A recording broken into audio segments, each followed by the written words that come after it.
Alrighty. Hello, everyone. How goes it?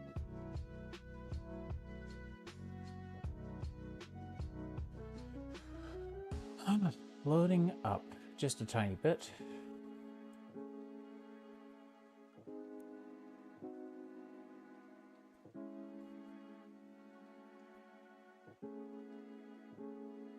So today we're going to work on some quests.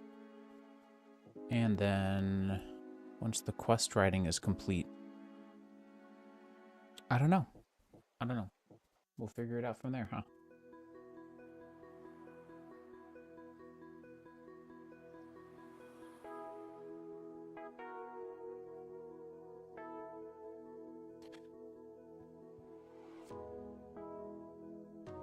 Excuse me. Goodness.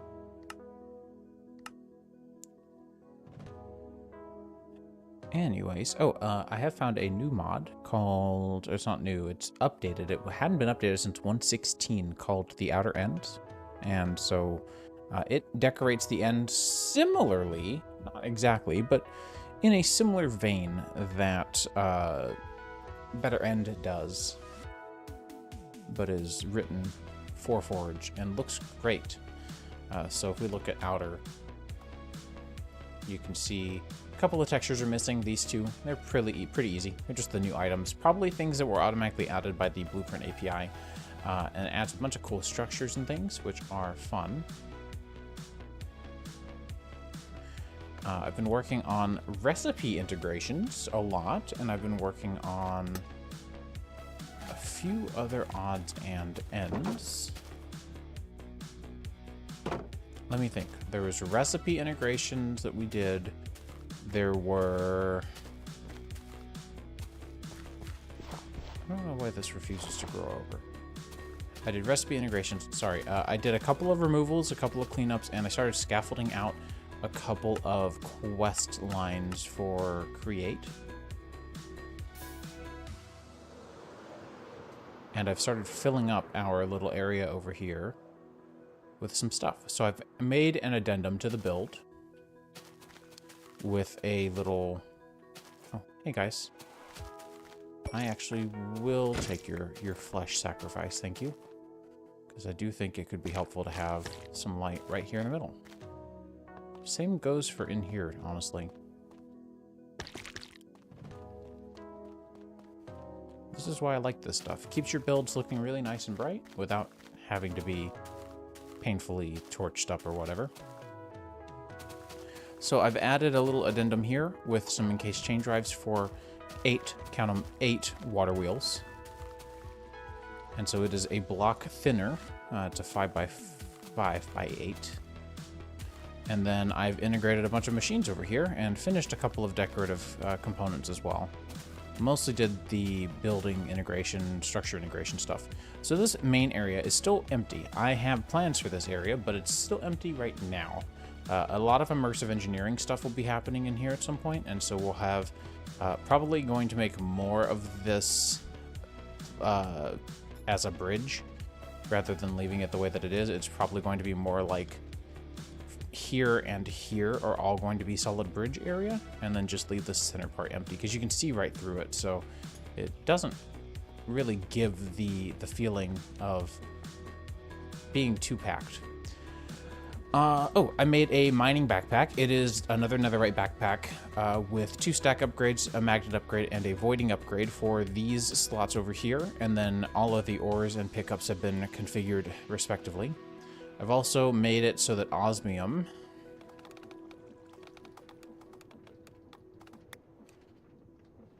actually, that doesn't really help, does it? Osmium and deep slate osmium now actually kind of function more like stone. So I did that for my world specifically. In the actual game, they're disabled, but my world has a lot of relics of old structures, and so I had to clean those up. And one of the remnants was the existence of osmium basically everywhere.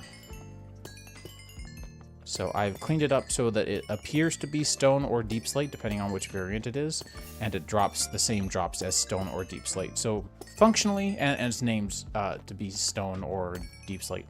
So functionally, it is identical, which is great.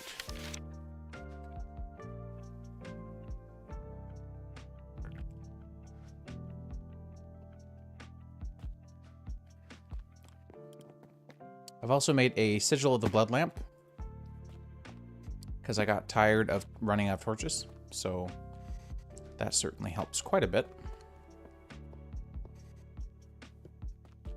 And I did some crafting of machines. So I moved all of our machines over and filled in the little basement area that I built up in our house. So our deployer has been moved here, our hammer has been moved here, mechanical press rather. The mixer has been moved here with our little blaze burner just barely accessible down there. As you can see, I've been busy making a bunch of blaze cakes because now I've got crushing wheels. So crushing wheels I made with the mechanical crafters that we prepped last stream. And I just made them because they were easy enough and then got everything running together. So this is all running off of my 8 water wheels over here. So that's pretty cool. And then I've got a couple of recipe integrations that I've been working on. So if we take a look at the steel casing machines from Mechanism, a lot of them were just using redstone. And I don't care for people, for mods using, in a mod pack that has integration that you can do, that I personally can do.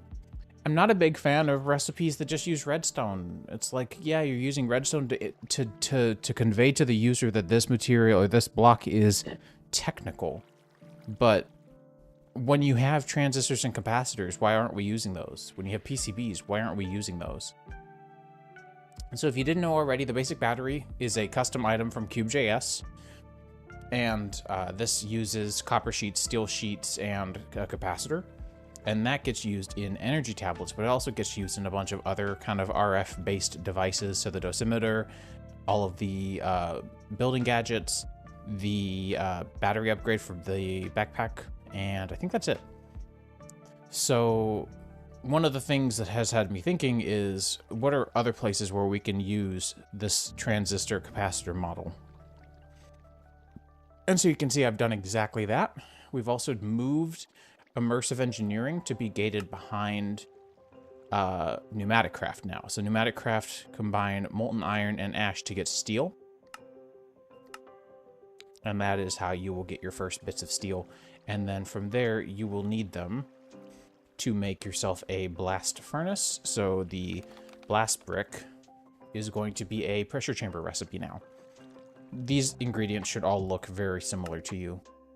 They're the same ones as before, just now they're in a pressure chamber. This has a 3.5 bar pressure range, and this one has a 6 bar. So there's that. There's some better integrations for the various acids. So redstone acid can now also be made through mixing, using a heated mixer with water and redstone dust. And then that redstone acid can be mixed with plastic to make etching acid. And that is how you would make etching acid. Etching acid, of course, is how you're going to get your PCBs assembled. So I think the inner mod integration is kind of at its peak. Architect's palette also updated.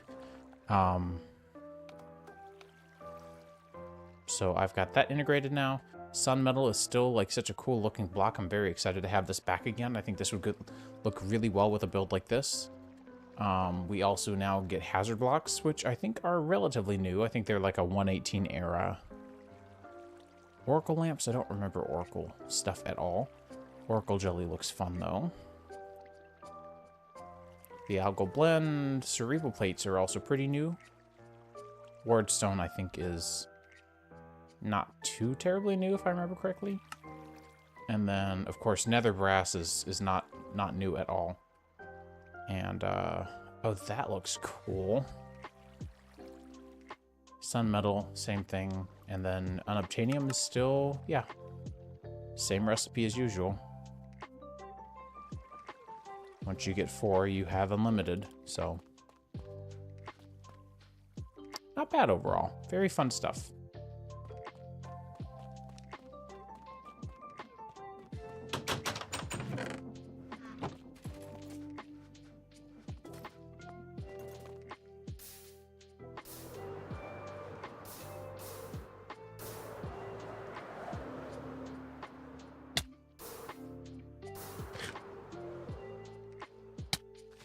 Now, I've already gotten a couple of things handled.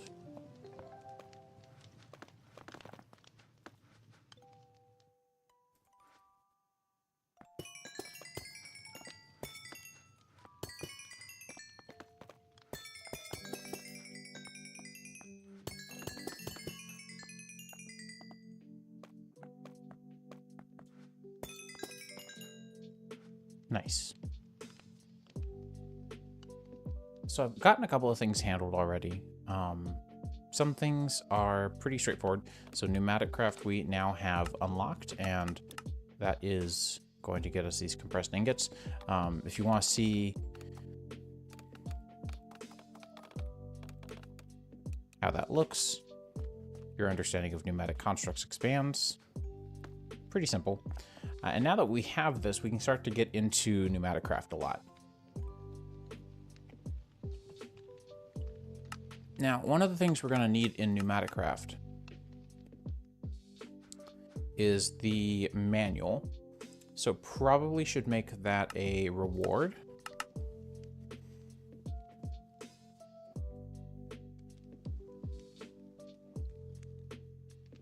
It should be around here somewhere. Here it is. So this is, yeah, a patchouli manual. I couldn't remember. So I like to give manuals whenever I feel like it's kind of fitting. It does depend. Did I do that with embers? Yeah, you get the ancient codex as part of the recipe because I wanted you to still go through the process, you know? Anyways, PNCR.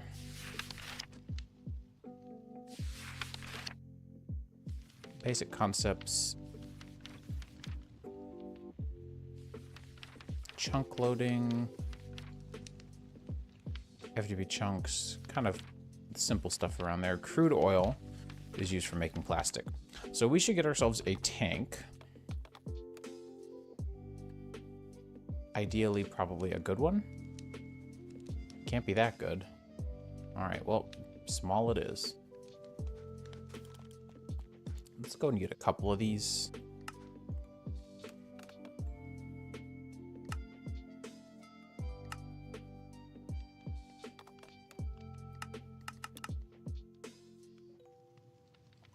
Probably wouldn't hurt to go ahead and get some sand blasting as well.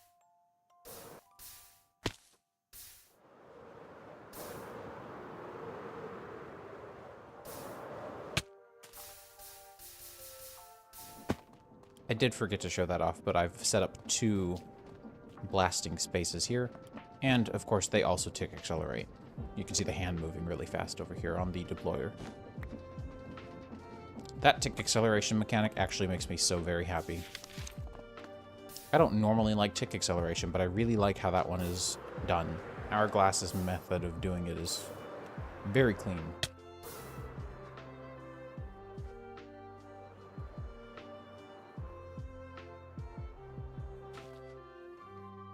Alright, so let's do this, except I don't want that in the middle, and we'll just do this instead.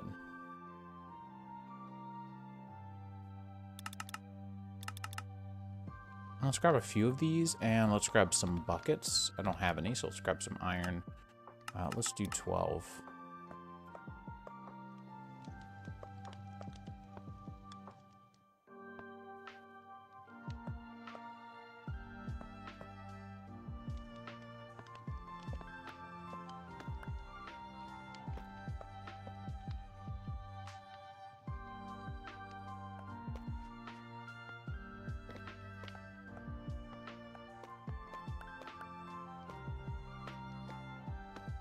And we could also do a... If we really wanted to, what we could also do is if we grabbed a water wheel.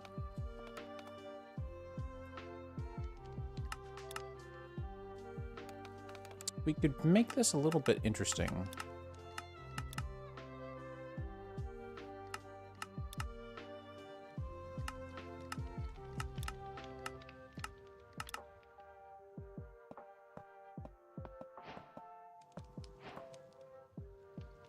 Don't mind the tasks. They're not entirely correct. And then create has the hose pulley, this guy.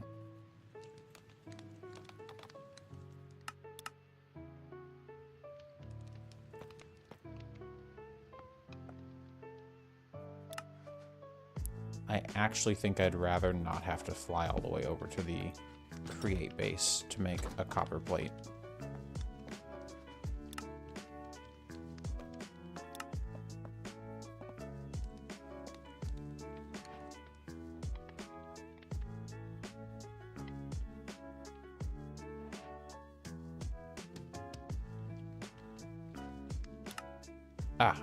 Kelp is a good point.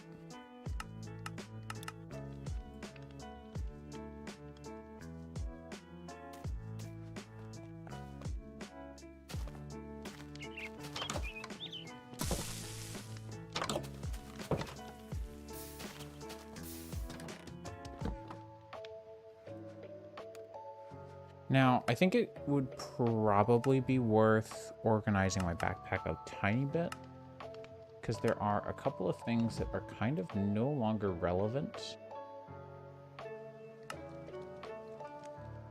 Like, the sticks aren't really all that helpful anymore.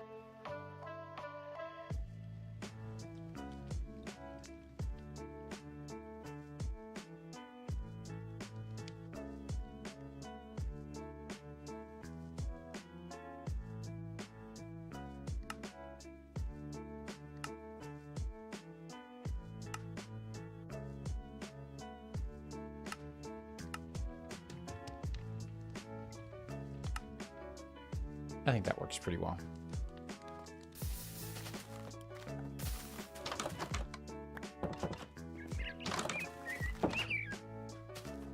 Then we can just grab bees and make a block of kelp. And boom.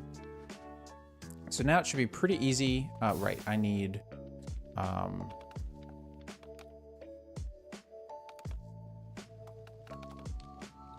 let's grab these pipes.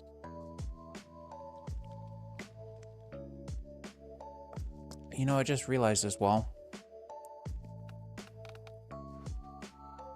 the Ember's fluid pipe would probably work just as well here.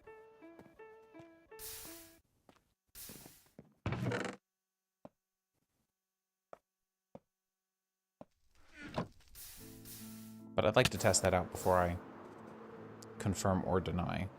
Now, I need to find some oil. Seems like there's some over here. So let's get going that way and grab ourselves some oil.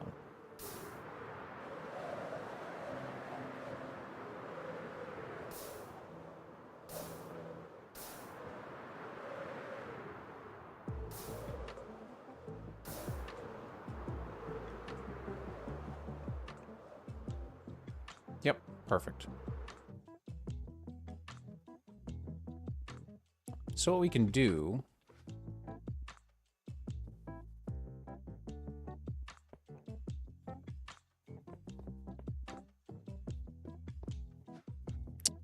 I've decided to go back on a decision that I've made. One moment.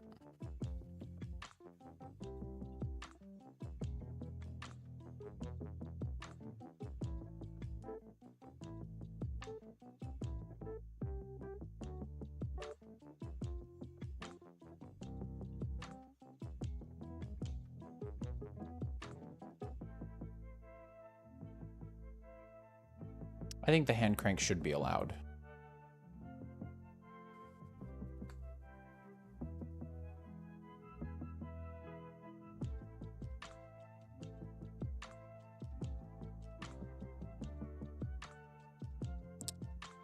Let's see.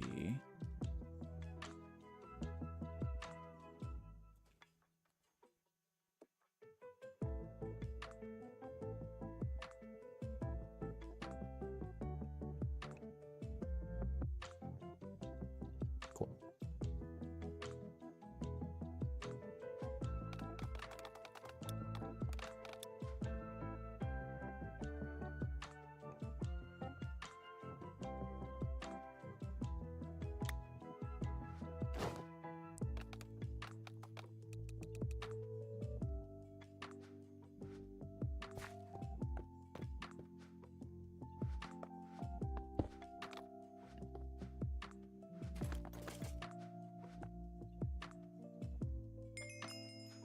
let's do this real quick.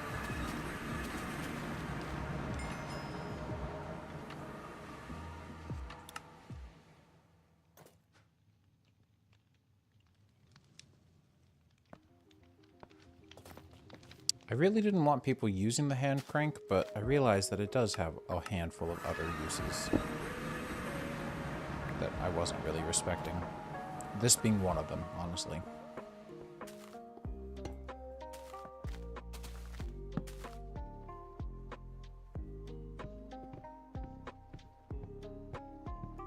So what I'm curious about is, I know that normally you're restricted to the rate of fluid pull.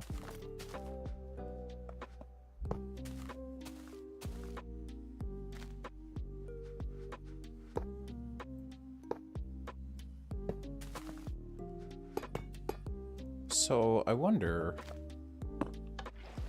Yeah, this works.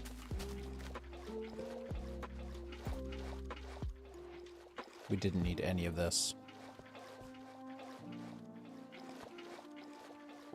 And we can tick accelerate the crap out of this too.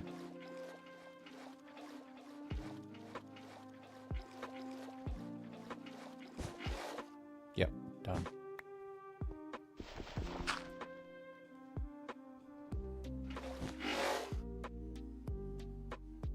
That's wild.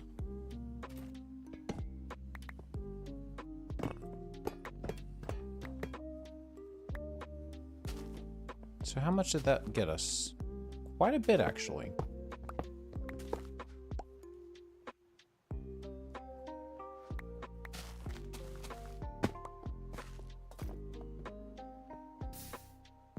Seems we lost a tiny bit, but not that much.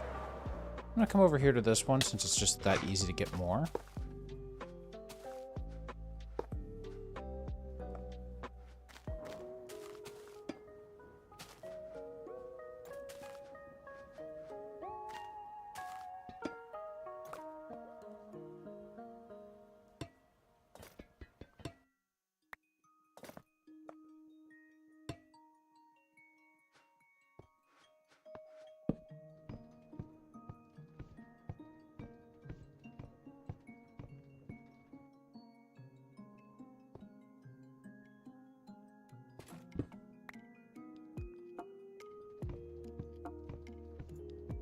All right, and then we can just do this like so.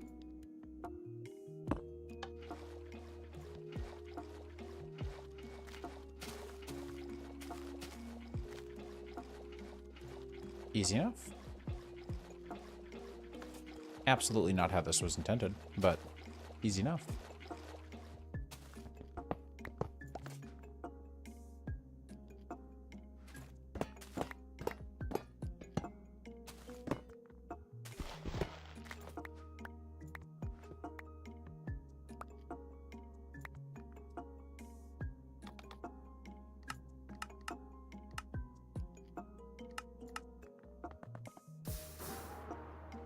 Cool. Easy peasy. Let's enable this waypoint so we can get home pretty easily as well.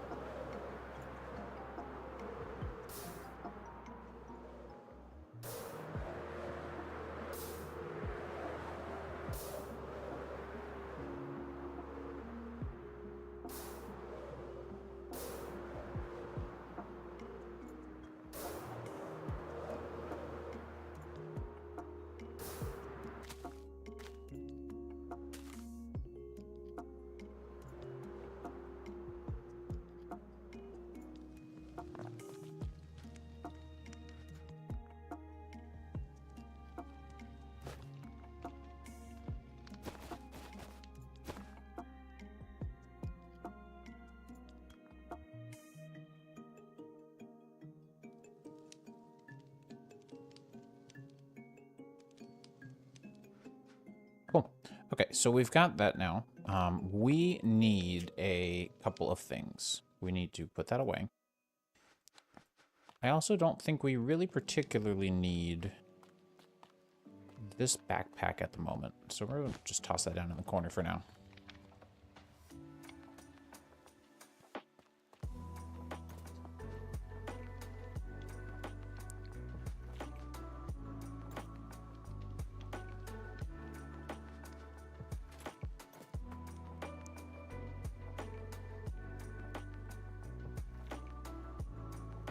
think it's 7.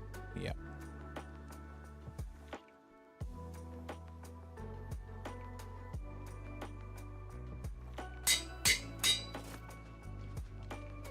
And that can actually just live here, honestly.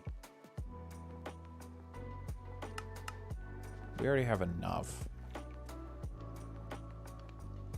I don't see any problem with that at all. Cool. Okay. So that's that. We've got oil. I don't really need filters. Heat sources and GUI concepts are pretty standard. We need to get a couple of things started. We need a compressor. You know what? It is time. It has been a while. It has been since Greg Tech New Horizons, but we need to bring out the to-do list. Let me get this set up real quick.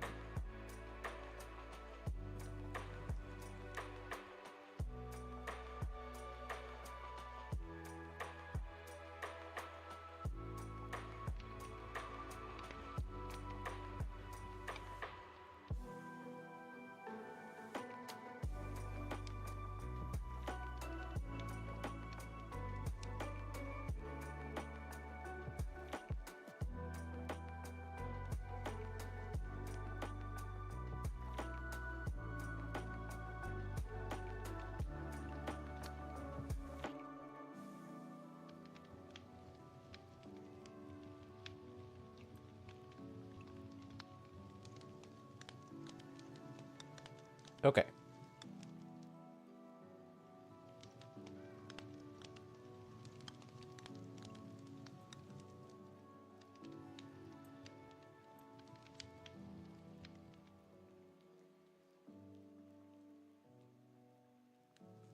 PNC thingies.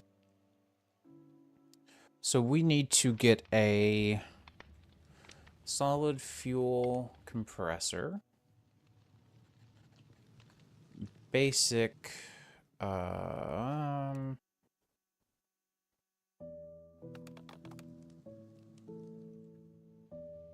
what I was looking for.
I think that's okay. I think that's good. So let's get started with the compressor. There's a solid fuel compressor that we're going to be looking for. I think it's this one. Solid fuel. Yep. Okay. Perfect. So we want this. So let's go ahead and get this disabled. Let's get the to-do put away for now. And let's start on some of this. I also should be looking at making pressure tubes at some point pretty soon.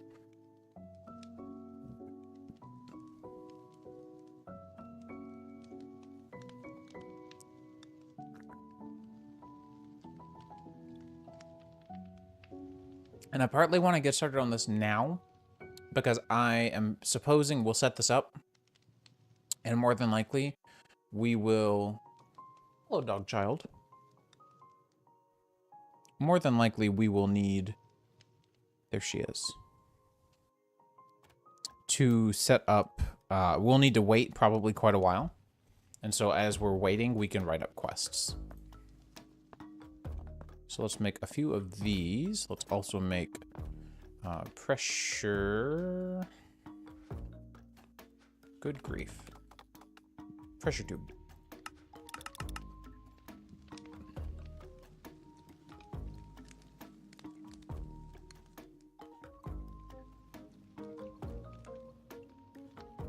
We're also going to make one of these for sure.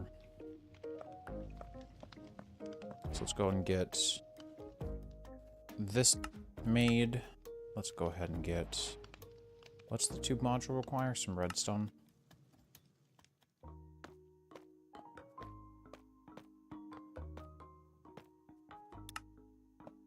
That actually worked out. And then we just need to grab I think probably a comparator would work just fine. And then a redstone link would be great.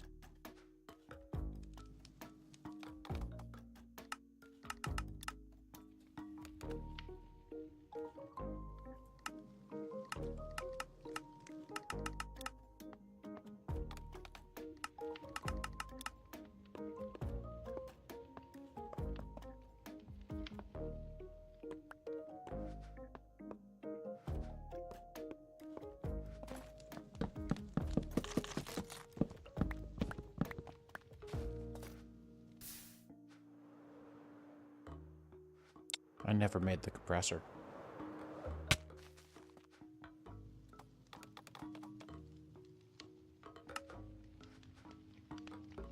Helps if you make the compressor. Especially when you already have a bunch of furnaces.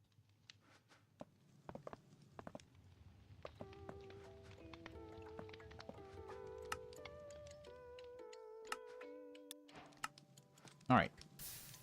Well, I also need a solid fuel.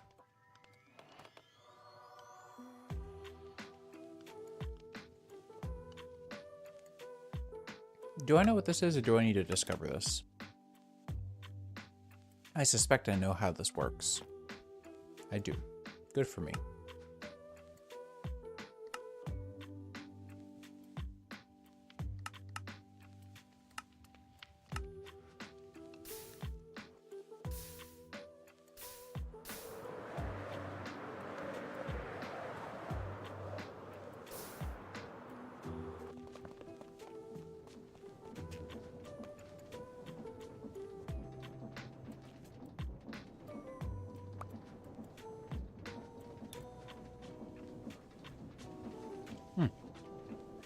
Well, it seems...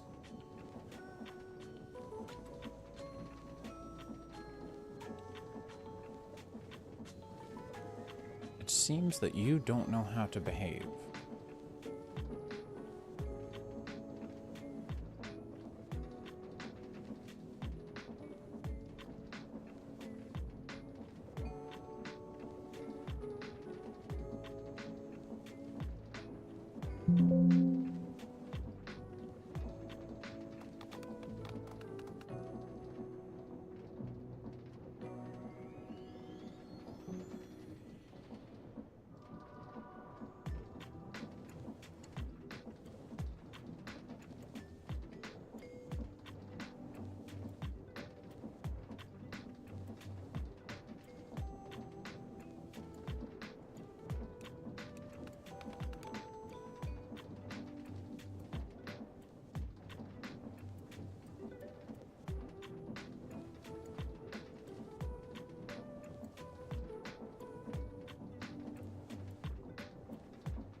Well, that's a good sign.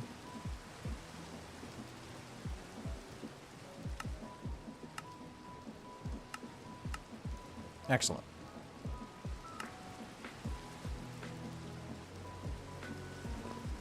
Let's make a few redstone links. I don't think we're going to need this many, but let's make a few, just in case. Let's put our air compressors here because they output on the back. Let's go for a pressure tube set up here like so. And let's grab ourselves... I don't technically need a wrench here yet. We can do this with you on both sides. Going into some sort of device, which we still need to create. Pressure chamber shouldn't be that difficult to do. It's not. Let's go ahead and do that real quick. I should have done that before we went over here. But I didn't think about it, so hey. Plus, a pressure chamber is going to act like a big old battery, which is exactly what I'm trying to go for here. Let's make a bit more of that. Go ahead and put this stuff in my system here. Pressure chamber interface is going to be pretty good to have as well.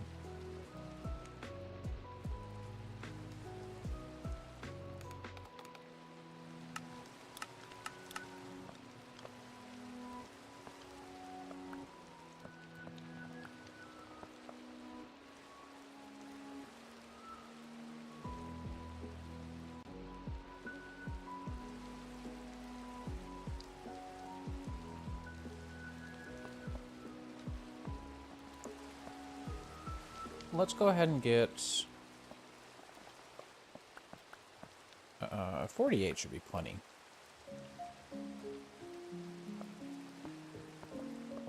And then we needed, sorry, what? Ah. That is slightly different. Pressure chamber valve, though. That's doable. So that's our valve, and then we're going to need an interface. We should have hoppers around. Beautiful. And then glass is totally optional, but I like how it looks. Now, is it saying that I can use tinted?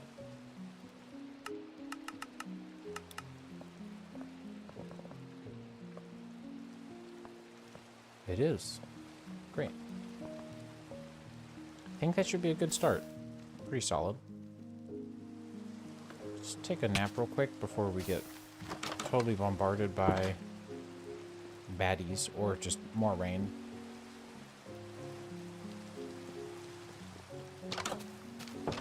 Take a bite of cake on my way out.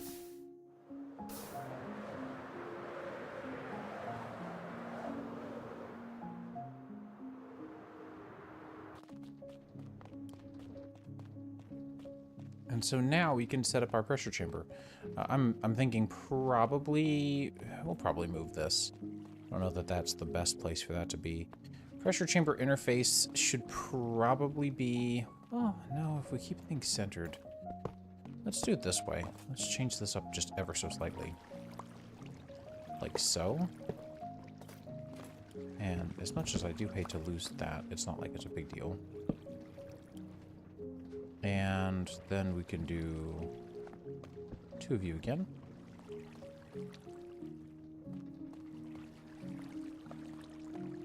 And then we can set up our pressure chamber. So I'm thinking for now we'll just do a simple 3x3 pressure chamber. The standard, you know.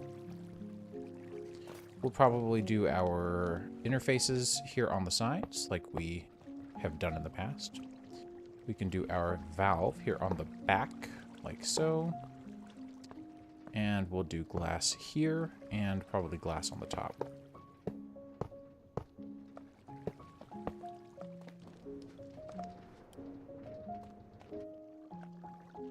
Ah, I did not put a bottom.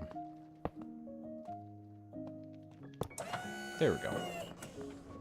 So now we have a 3x3x3 pressure chamber. Very simple. Not exactly fascinating by any means, but very fun nonetheless. I'm going to come over here, and I forgot a couple more things again. I really need to get some stuff hooked up and moving, but It is what it is. Let's grab some stuff from the Pretty Pipes mod. Let's grab some chests as well. Maybe some more low extraction modules. And I think a round robin module would be really affordable and would be ideal.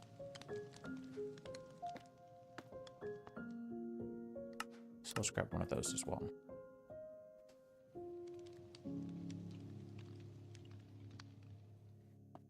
Excellent.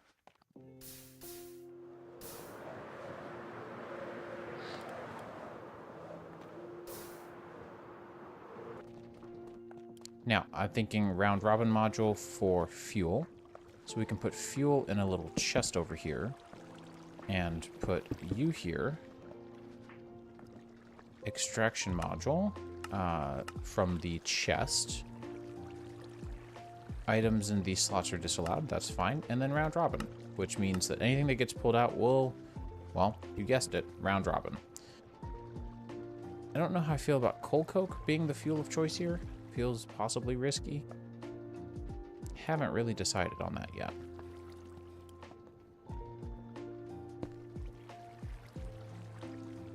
Now, we can do... I really should get myself the wrench from Pneumaticraft, but that's okay. We'll put you here, and what I really should have done as well, forgot, I keep forgetting things, is we should do a subtractor on that guy. So we should grab... There's a rotary encoder. The crank, I think? No, I don't think that's it. It looks like what I'm thinking of, but I don't think that's it.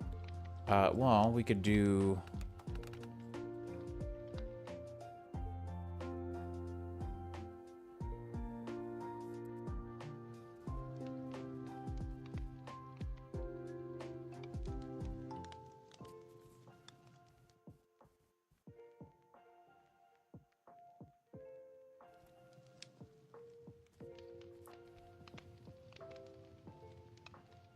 I wish we had redstone mods in this version.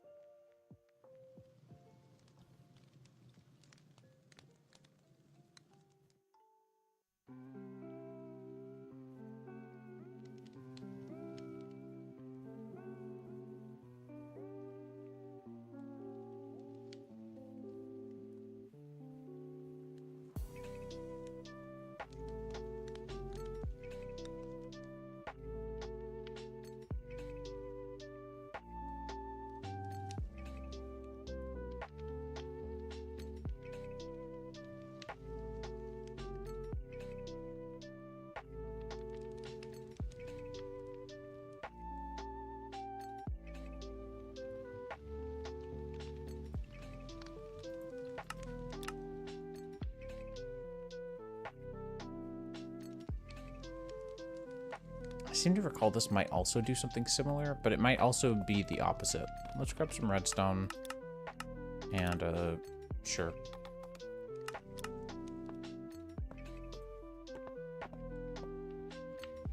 Why did I get a lock? I didn't want a lock. I wanted a... Okay. Wanted a redstone illuminator. I didn't want a lock. I already have a lock. It's not what I wanted.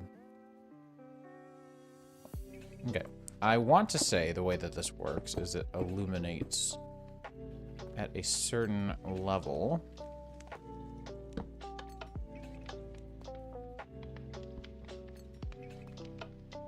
Based on power. Oh, seems like it also passes that through. That's kind of cool. But yeah, if I put this here, for example, 15. Which doesn't actually help at all. Let's check out the crank. I am almost certain that this is not the answer to my problem here.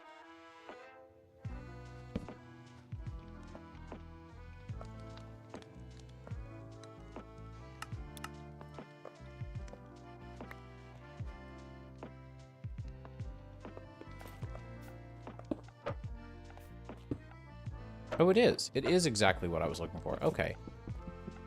It just didn't look like it was going to do what I wanted, but it's exactly what I was looking for. GG. Let's make another one just in case. Couldn't possibly hurt.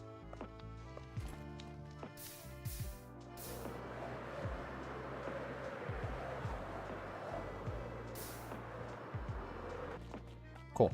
So now what we'll do is we'll put you in subtractor mode. So you're only gonna ever emit a redstone signal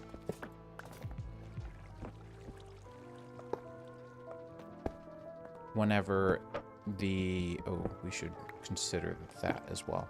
Whenever the redstone signal is at a certain point.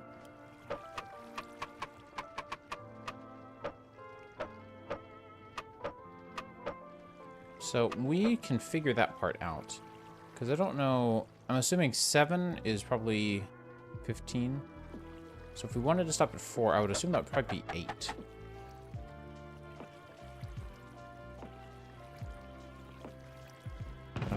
I'm not feeling too certain. So let's do 2 pieces.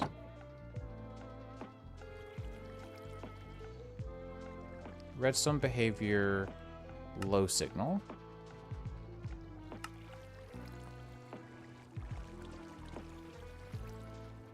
And so we should be building up pressure. Round robin upgrade worked great, by the way, as you could tell. And what we'll do is, while that builds up its pressure in the pressure chamber, we can start to set up our item movements. So we will probably want to do a low extraction on south.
And this is only going to extract so much of a material before it goes into here.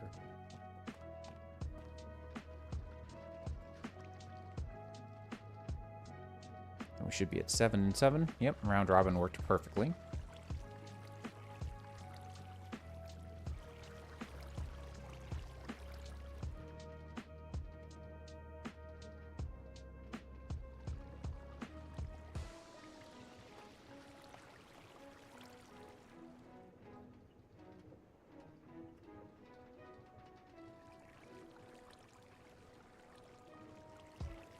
Tantalizing, I know. I just want to make sure the system works.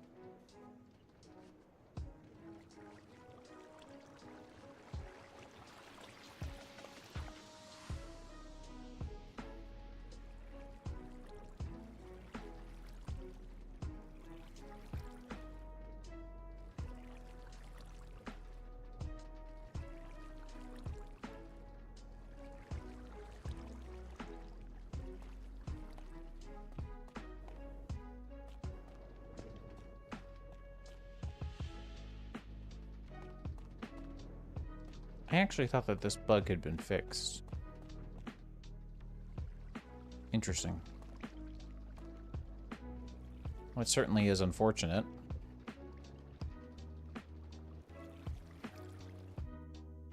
Let me see if there's a config option for that.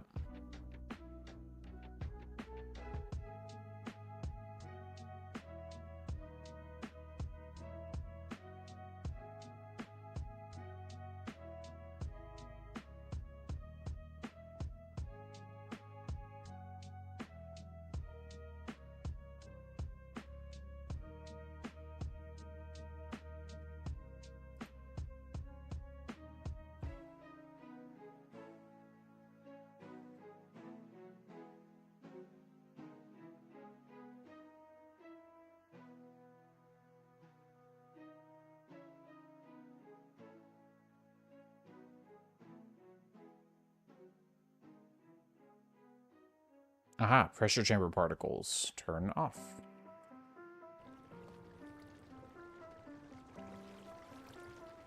So now the pressure chamber won't emit these particles anymore.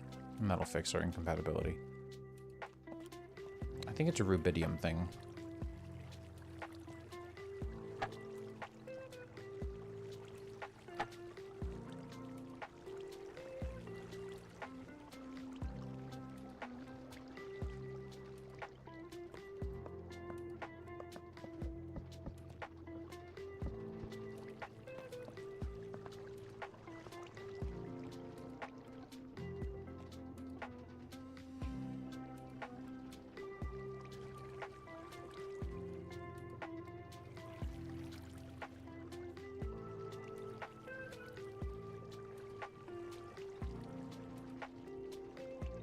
So then as soon as it hits emitting redstone of 8, which I think will be when it's at 4 bar, then 8 minus 7 will be 1, and we'll emit 1 out of this side.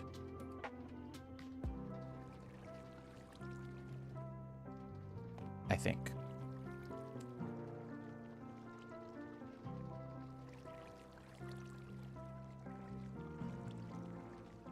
Okay, so that turned off there. Warnings, redstone settings preventing this machine from running. And we're still going to produce some extra. So that's why I think this is a good point to stop. But once we finish burning out, we'll be good. Nice. This is actually surprisingly a lot easier and better built than I was expecting it to be. So that's not bad. I'm gonna step away for just a few minutes, but for just actually a second, I'm gonna go grab a snack. But yeah, this seems to be working pretty well. Pretty happy with this. I may restart the game real quick to get rid of these particles, though. Probably will.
The dog is looking at me very accusatorily.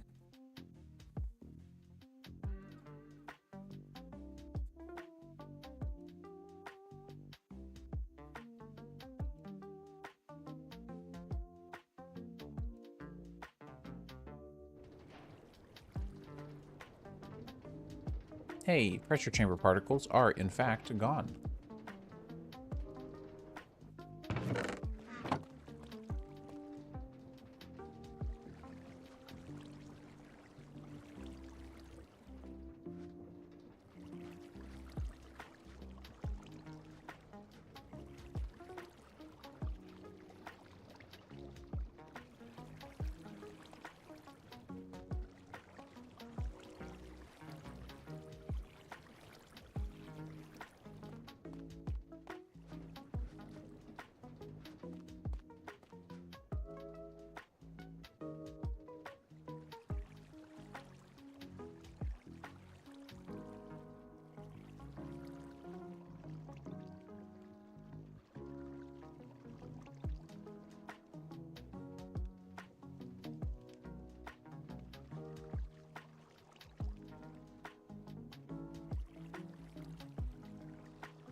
I didn't realize you could do that with the pressure chamber. Well, that's not good.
Okay.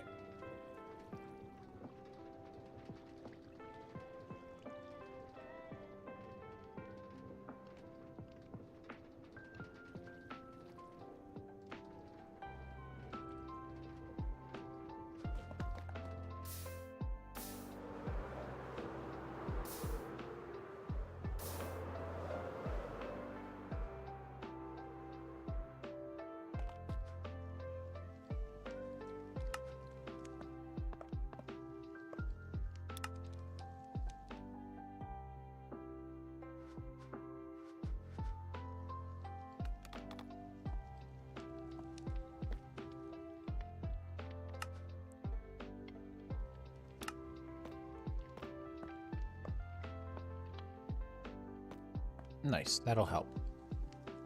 So there's a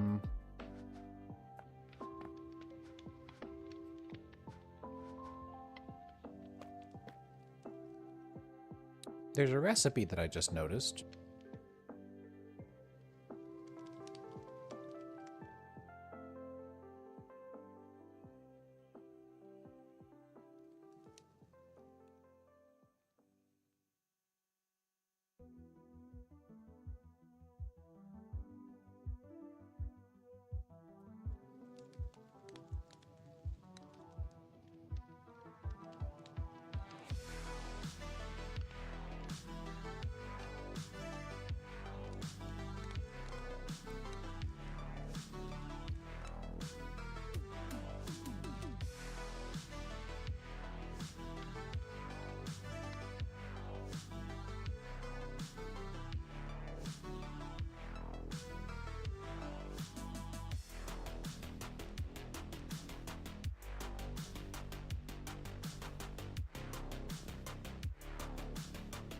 There.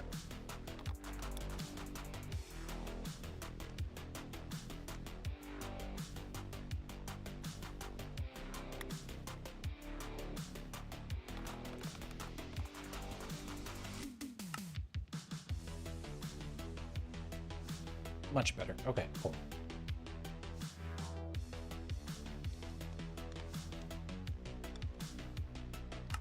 So we probably want to set up a refinery.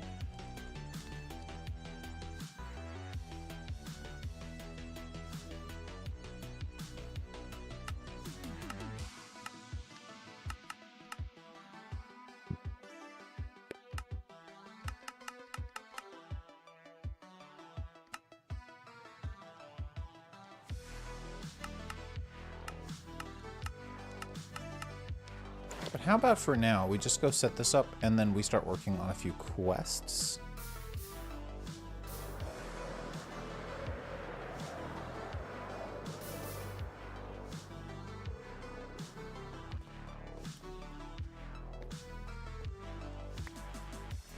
I see.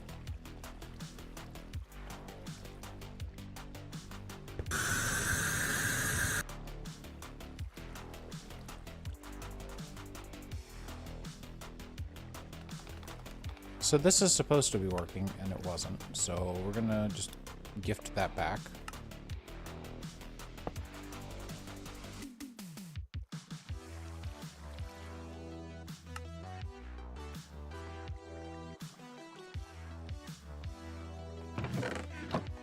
And this area is chunk loaded, so there's no reason why it shouldn't have worked. It just decided not to. Let's go ahead and get our tanks put down as well. I think that would kind of help build up the environment here a little bit more. Does this have a connecting texture at all? I don't remember. Not really. Okay.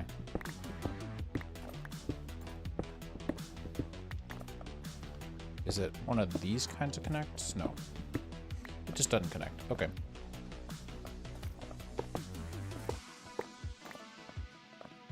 So I'm going to go ahead and put a chest down here with all of our pneumatic craft stuff in here as well.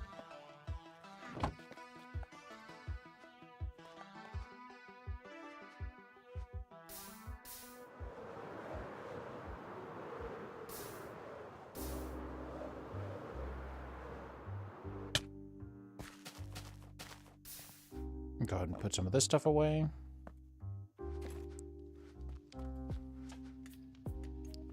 We've got a bunch of blaze cakes, which is how we were able to make our blocks of compressed iron, by the way.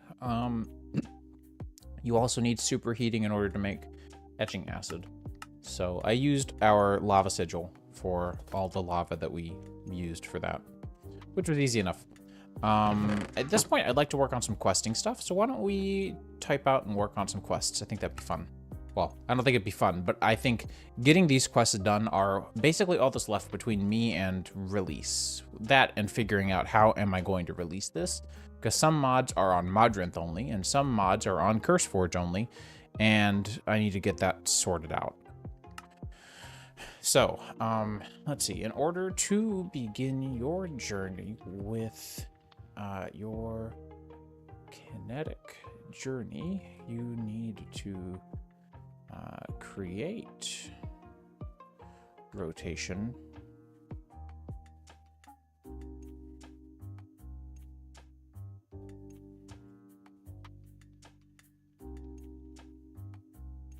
In the first place.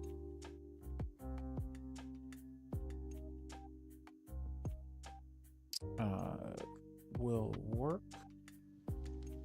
by touching, will work when touching at least one flowing water source. Let's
Once it's up and running and you're happy with its placement and appearance, you can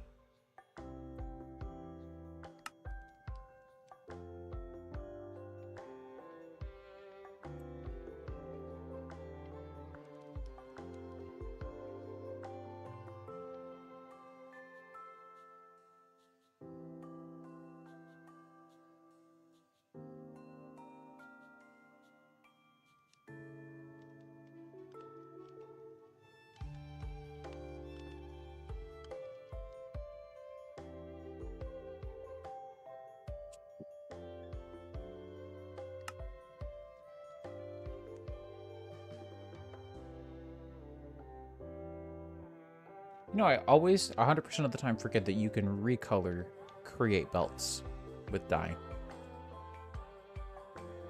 I remember it exactly 0% of the time.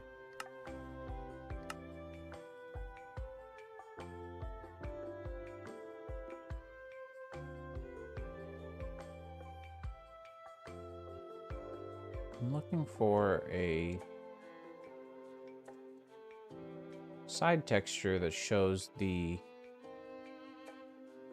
plumbus of the create construct, but I can't seem to find any. Where is it?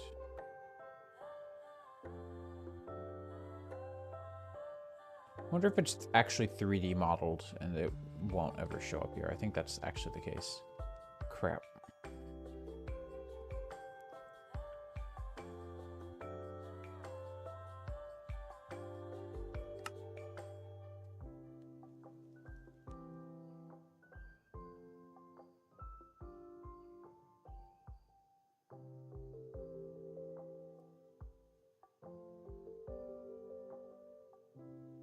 Okay.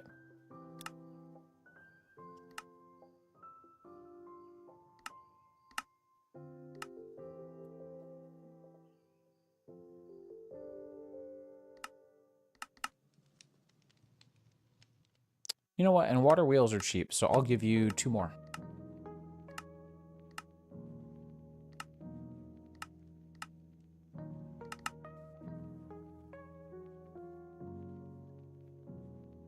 I didn't know you could make a block of andesite alloy. I'm gonna be honest with you.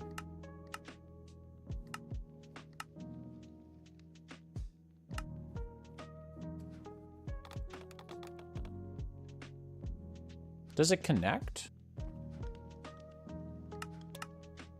I have a hunch that it's gonna have a cool connecting texture or some crap.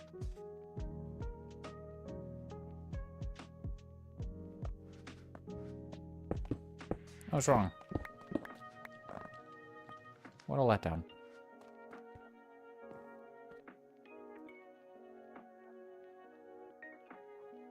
Now, I have changed this setting right here like 11 times. It does not save. It doesn't do anything.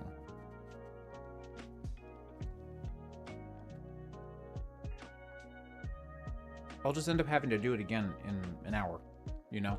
Next game, restart, whenever, really. So, we've got... sorry, my back is honestly a menace. Alright, we have got basic casings. Andesite casing are the most primitive form of casing, allowing you to create several basic constructs using them as a foundation.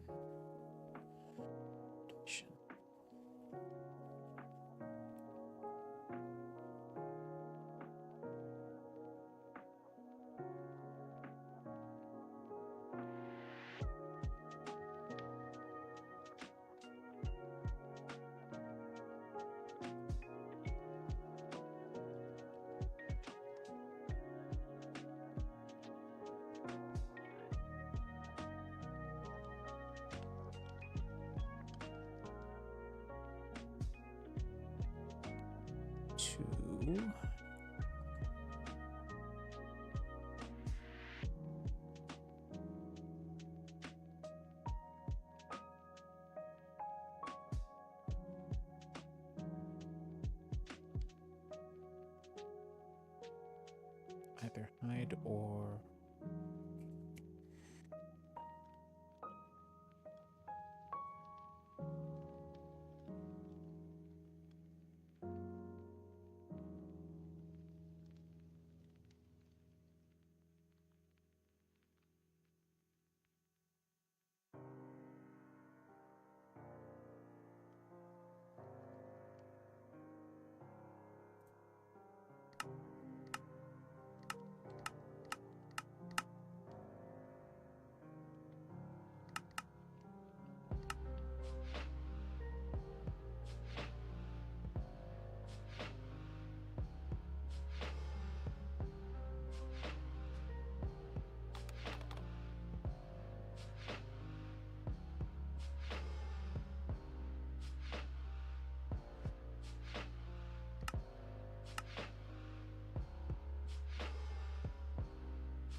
whose purposes or what's the word? Installations may not be immediately clear. In such a case, sometimes you can further ponder on the object by hovering over it with your cursor and holding down the key.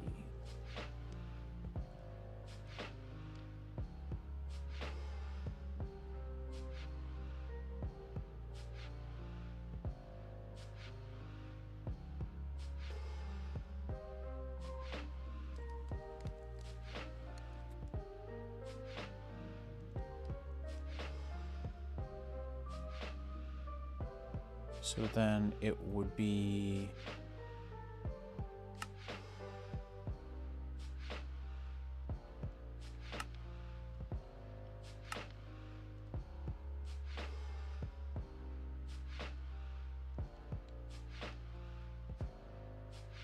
other way around. Figures. Figures. 8, 7, 8.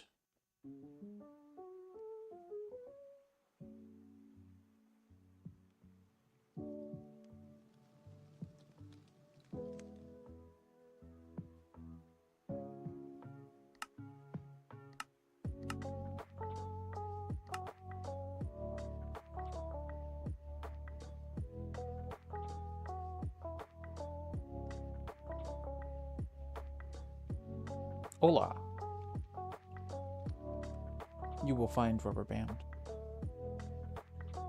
Have rubber band. Receive. You're welcome.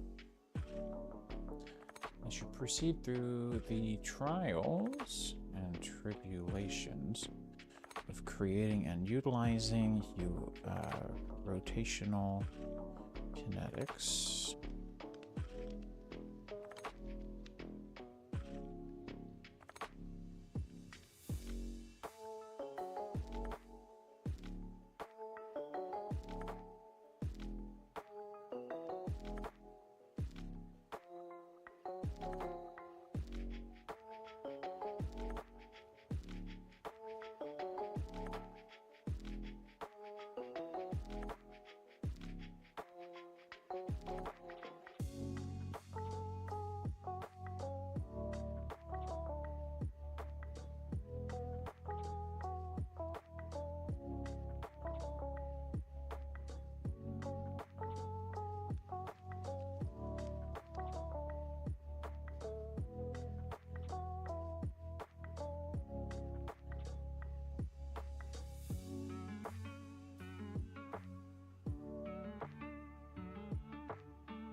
All right, go ahead and save that now because I'm super paranoid.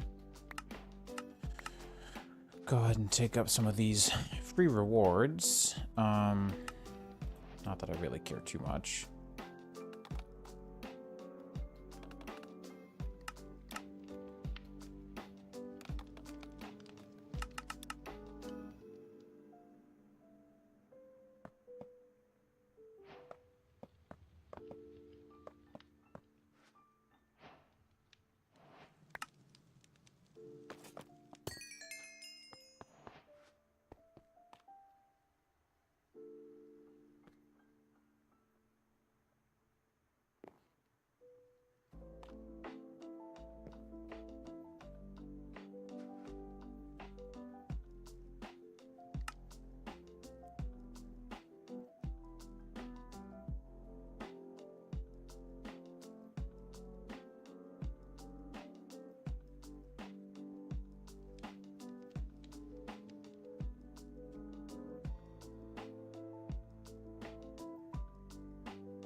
this construction is definitely suitable for creating. We want to do andesite alloy in a different color. A more cost-effective, but it also seems as though I haven't run into that bug in a minute. As though the basin is heat-proof enough to ample heat to handle enough heat. Is heat-proof.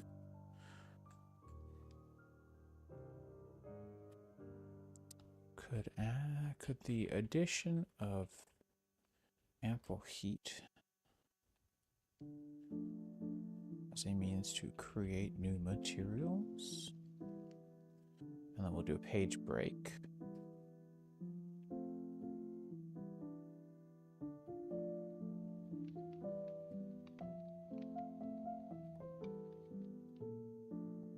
To create enough heat to do any serious amount of melting, you could use the help of some type of particularly spicy enemy.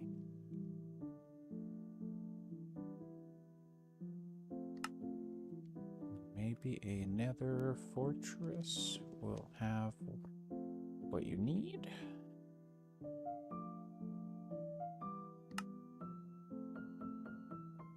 I want to switch these colors up, actually. I want this to be C and this to be 4.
Is suitable enough to reach the melting point of both zinc and copper.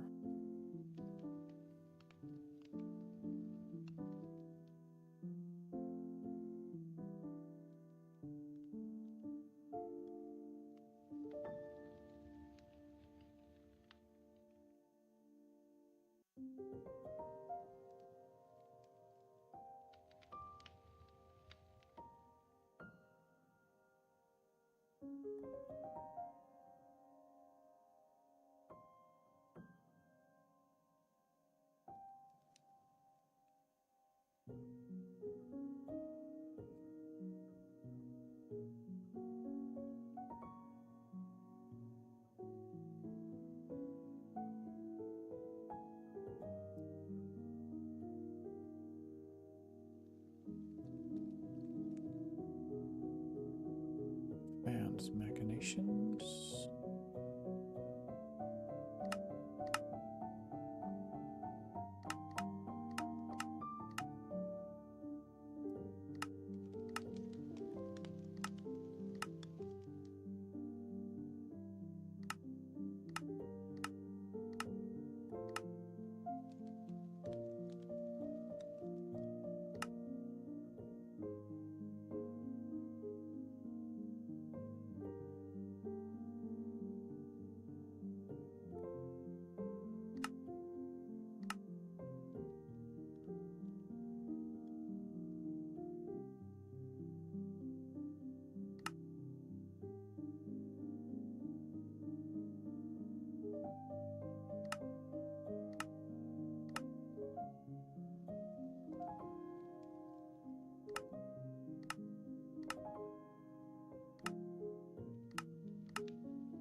Okay.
Okay. Now that you have learned to create brass... Hey, Pip Pip, how goes it?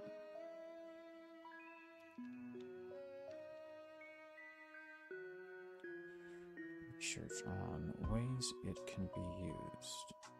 One of the most obvious uses is to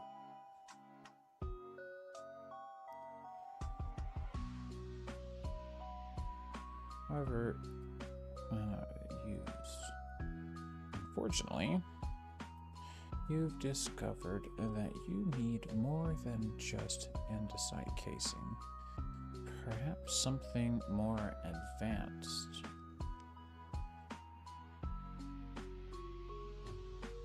You just can't seem to craft it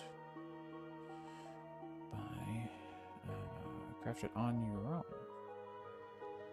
A mechanical construct capable of applying a similar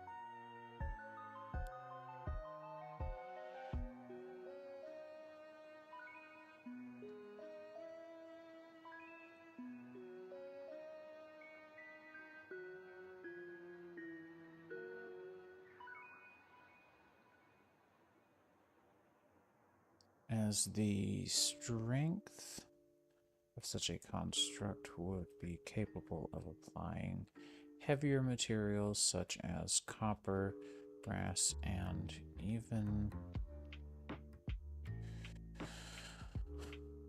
copper or brass. I don't want to get into train casings.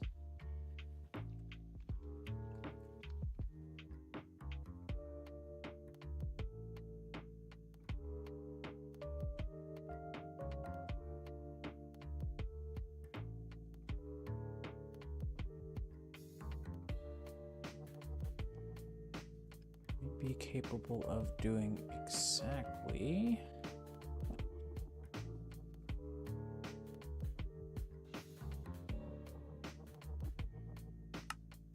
and actually this needs to go brass casing, so we can just do that. That's good.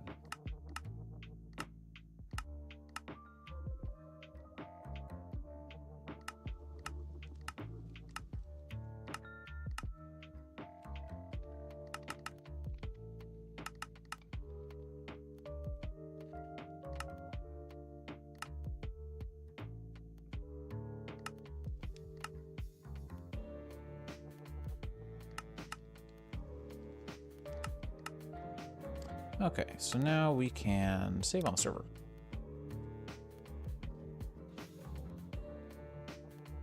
Definitely feels like there's a lot of white space here. I think I can clean this up a little bit.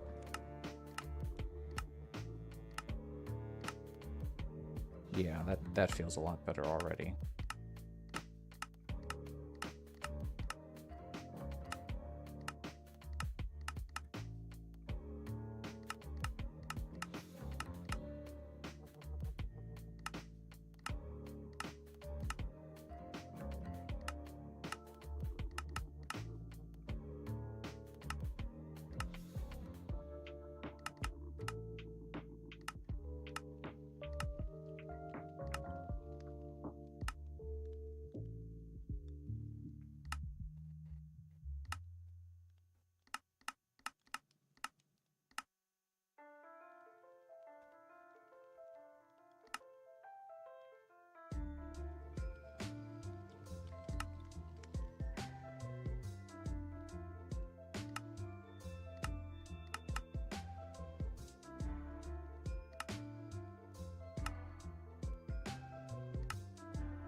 pretty sure I did this already for all of these as well. No, I did not.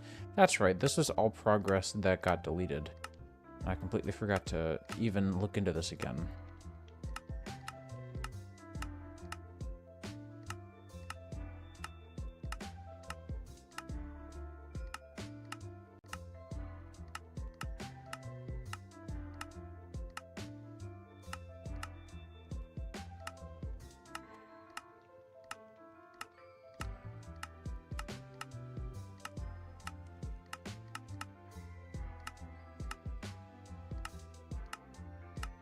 Wish I could change this in bulk. That would be nice.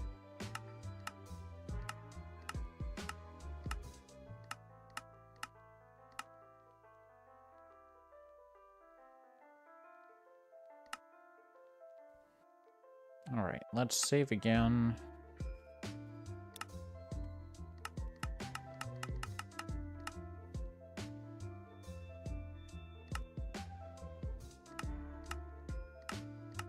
Guess we can do it for all of these as well. Won't hurt.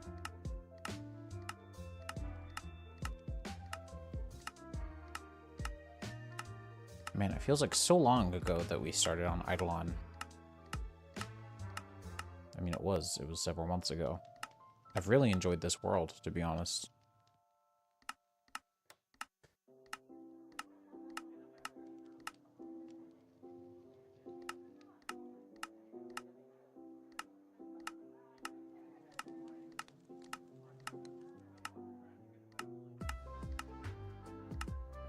And then this one should have no dependencies.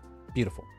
Okay, that's exactly what I want. So we'll have Eidolon. All these others will be hidden until you can unlock them, which should help you kind of stay out of the measure of confusion as much as you could be. Because there's a lot, that's for sure.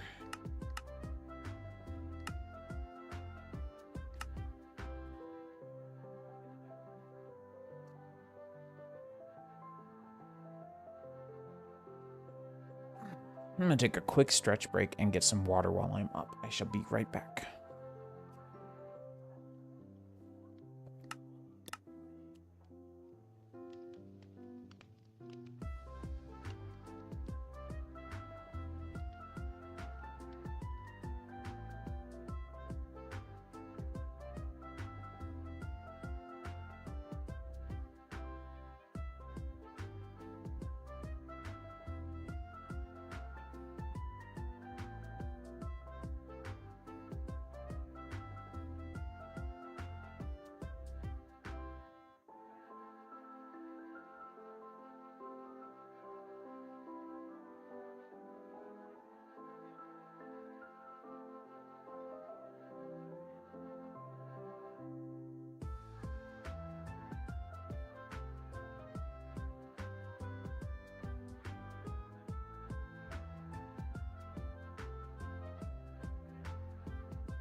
No, no, no.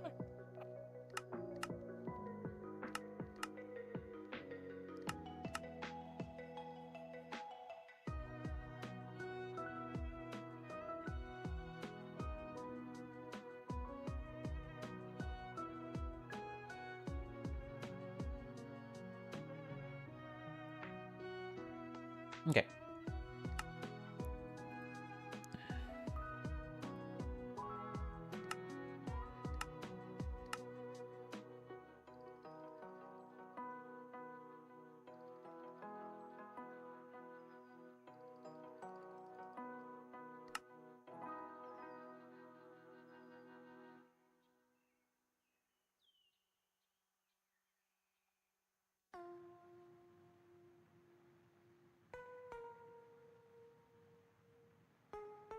Um,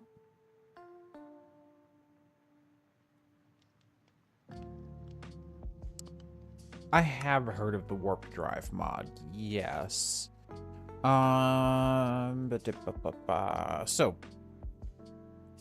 I've seen it.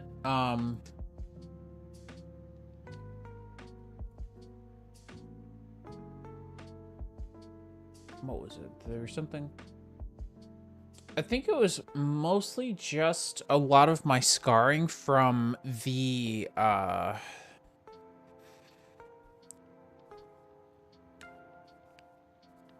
Gotcha. Yeah, I'm slightly scarred because of the old airship mods that would let you freeform your airships. I don't remember what they were called anymore. They were never my mod, my style of mod, never something that I liked to do. But my friend Isaac, or Shabak on the servers, who you'll probably see every now and then, built his entire base with IC2 machines and all of his storage and an AE2 network on a ship.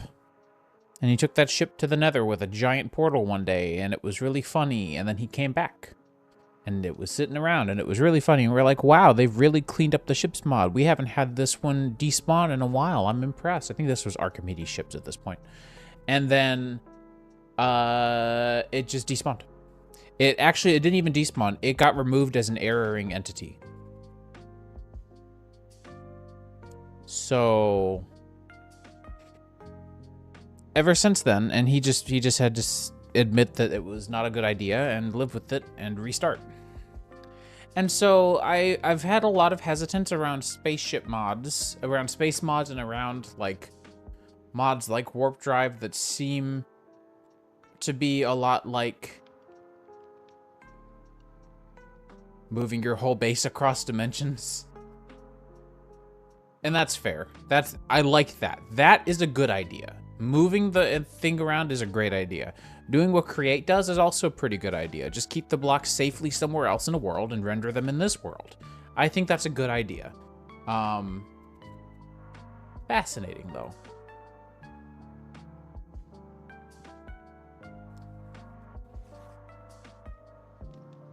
I was just thinking about this the other day. Okay, so now my question is, sure, you show my other hand, but do they view Bob at the same time?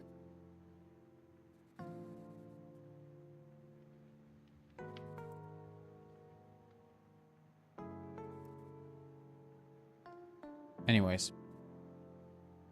So yeah, I have seen it. I've never used Warp Drive, though. It looks cool.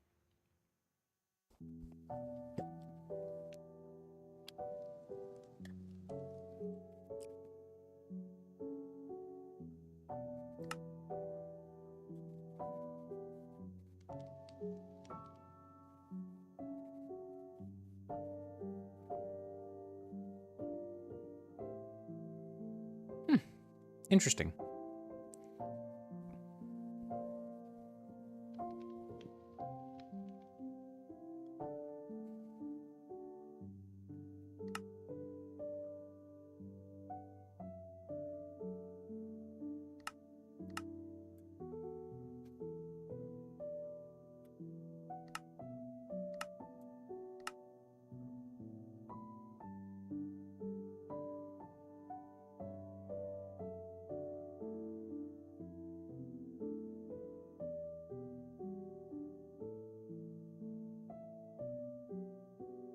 I don't know what to subtitle this one as.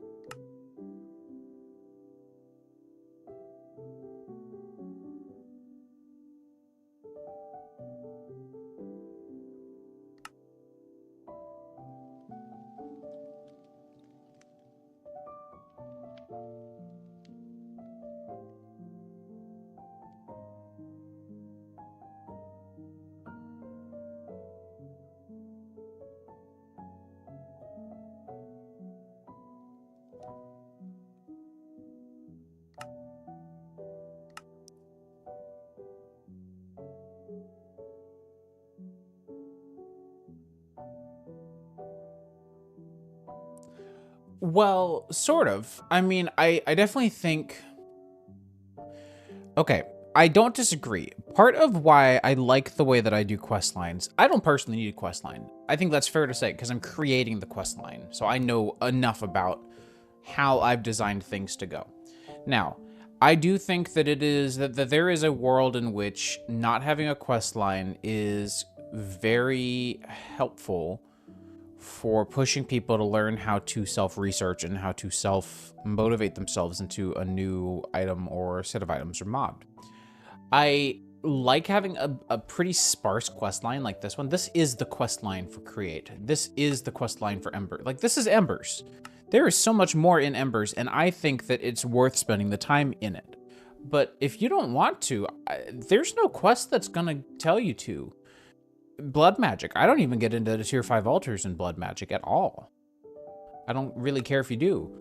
Eidolon has a whole bunch more. Aether has a whole bunch more. I've got a couple of extra credit points, but there's all of the deep Aether content that isn't described here at all. And so my goal is to sort of show you through the quest line, here is how you get to what I consider to be end game ready. And that is like, not a nuclear reactor, that's going to be your own research, but, you know, getting yourself prepared with a power network and how to move your power around, how to store your power, how to craft various things. And part of the fun of this pack, of how I'm designing this, is it is designed in such a way that previously shown, like, quest chapters hide themselves automatically. So if I hadn't done so much, I would reset and show you, but I've actually done a lot, and I don't want a bunch of materials to start showing back up again. But as you play through this pack, you're only going to see a few things. Everything else, simple storage, Eidolon, and getting started. That's all you're going to see when you first open this pack. You're going to see how to play the game, which is just here to explain to you, here are some changes that you may not immediately run into, but you may find handy. Or you may immediately run into and not know how to solve, or not know how it's intended to be solved. And so that's why I have this, is to explain, hey, you're not going to find mending, you're going to need to use an anvil to fix things. Hey, you're not going to see anything on your F3 screen, you're going to need a globe and an altimeter. Hey, you can camp and sleep as much as you want, and that way you don't have to worry about moving your bed around. Hey, there's nothing going to be on the surface except for relatively full moons. Or relatively empty moons, rather. Hey, the deeper you go into the world, the harder things are going to get for you. Hey, bundles exist. So I like trying to kind of point people in the right direction. This is what you should be looking towards. I'm not going to hold your hand. I'm not going to be like, here's every single thing you need to do. I don't, for example, Eidolon's book tells you a lot. So rather than telling you, you need to pray 3 times or pray with this sigil 3 times, rather than holding your hand and saying you need to do this 3 times, just saying, hey, you discovered a new sigil, it kind of looks like this, neat. Like, there's a bunch of stuff in here that I could definitely get into, and that I've gotten into in this world. That's part of why I've had so much fun, is I've gone above and beyond. The tier 5 altar was never required or documented, but I did it because I wanted soul cages. So I mean, I think your criticism is valid. It is a very valid point, but I also I like to. I find that a lot of people get lost way too easily if you don't give them a quest line. A lot of people will come bother me on my Discord if they don't know what to do next, and I don't. If there's a quest line, I've noticed that happens a lot less. Believe me, if I didn't have to write a quest line, I wouldn't. And if I could avoid it, I probably would have. But I do think that it is helpful. Harmonious creationeering, I think, probably could have... probably would have... had I pushed it harder, had I made it into more of a pack that I was actually willing to put work into, it definitely could have existed off of advancements alone just fine. This pack probably could too. If I had detailed out, here's your mod progression, here are your mod dependencies, it probably could also have just survived off of advancements, now that I think on it some, but...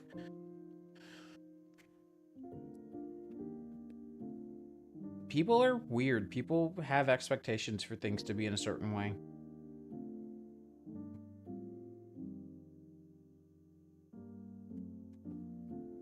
You see a tech mod pack that has 190 something mods and you expect to see a quest line, you know?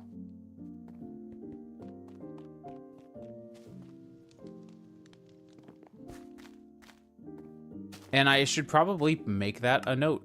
In fact, I probably will do that right now. In the getting started guide, just explain this is meant to serve as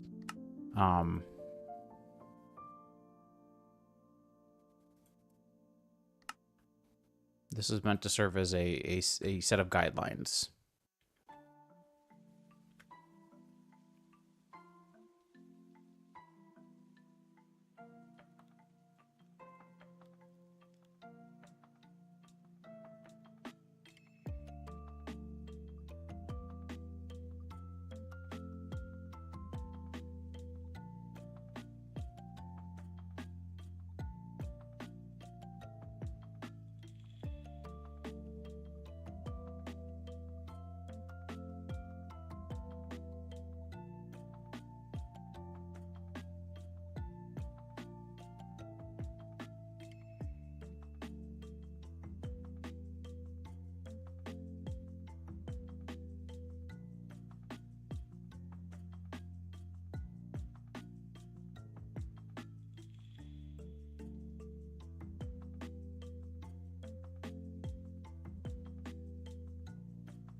I mean, so that's what I don't like about the argument. Technically, with the way that some people choose to break it down, and again, I'm going to talk defensively. I don't, just like the other day, I'm not trying to be like all offended or anything. I'm just, this is how I discuss kind of interesting topics like this. If you break any mod down, as far as the people who argue tech versus magic mods tend to break it down, all mods are tech mods. All mods required technology from a mod developer using pretty much the same formulas, using the same kinds of logic, using a lot of shared code or similar code or functionality or flows or whatever that a technical mod does.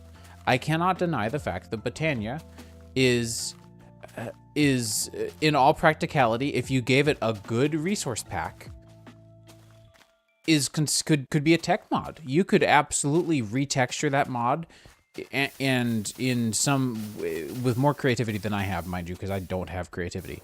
But retexture the mod with some amount of creativity and make it visually appear as a tech mod.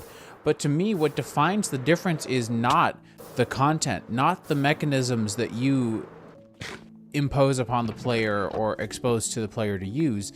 It's how you choose to present the gameplay experience.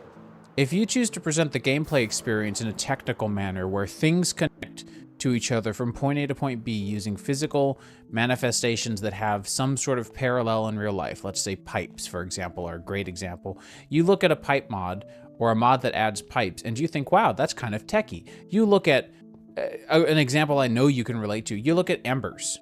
Embers adds a lot of pipes. Embers also moves energy around just by using flowy, wispy puffs of heat. So it's a perfect meld in between of magic and tech. I think Embers is the prime example. That is why it is the gateway mod between the two. I think that this is a great Dwarven-themed Magitech mod, and the experience is fully in tune with that as well. You have bores that mechanically mine out using solid fuels from the ground, but then you burn them, and again, they turn into little wisps that just go from point A to point B using receptors. Like, it's a very, very whimsical derivation of a technological approach to modding. And I think realistically, if you took embers and you replaced ember emitters with cables, and you replaced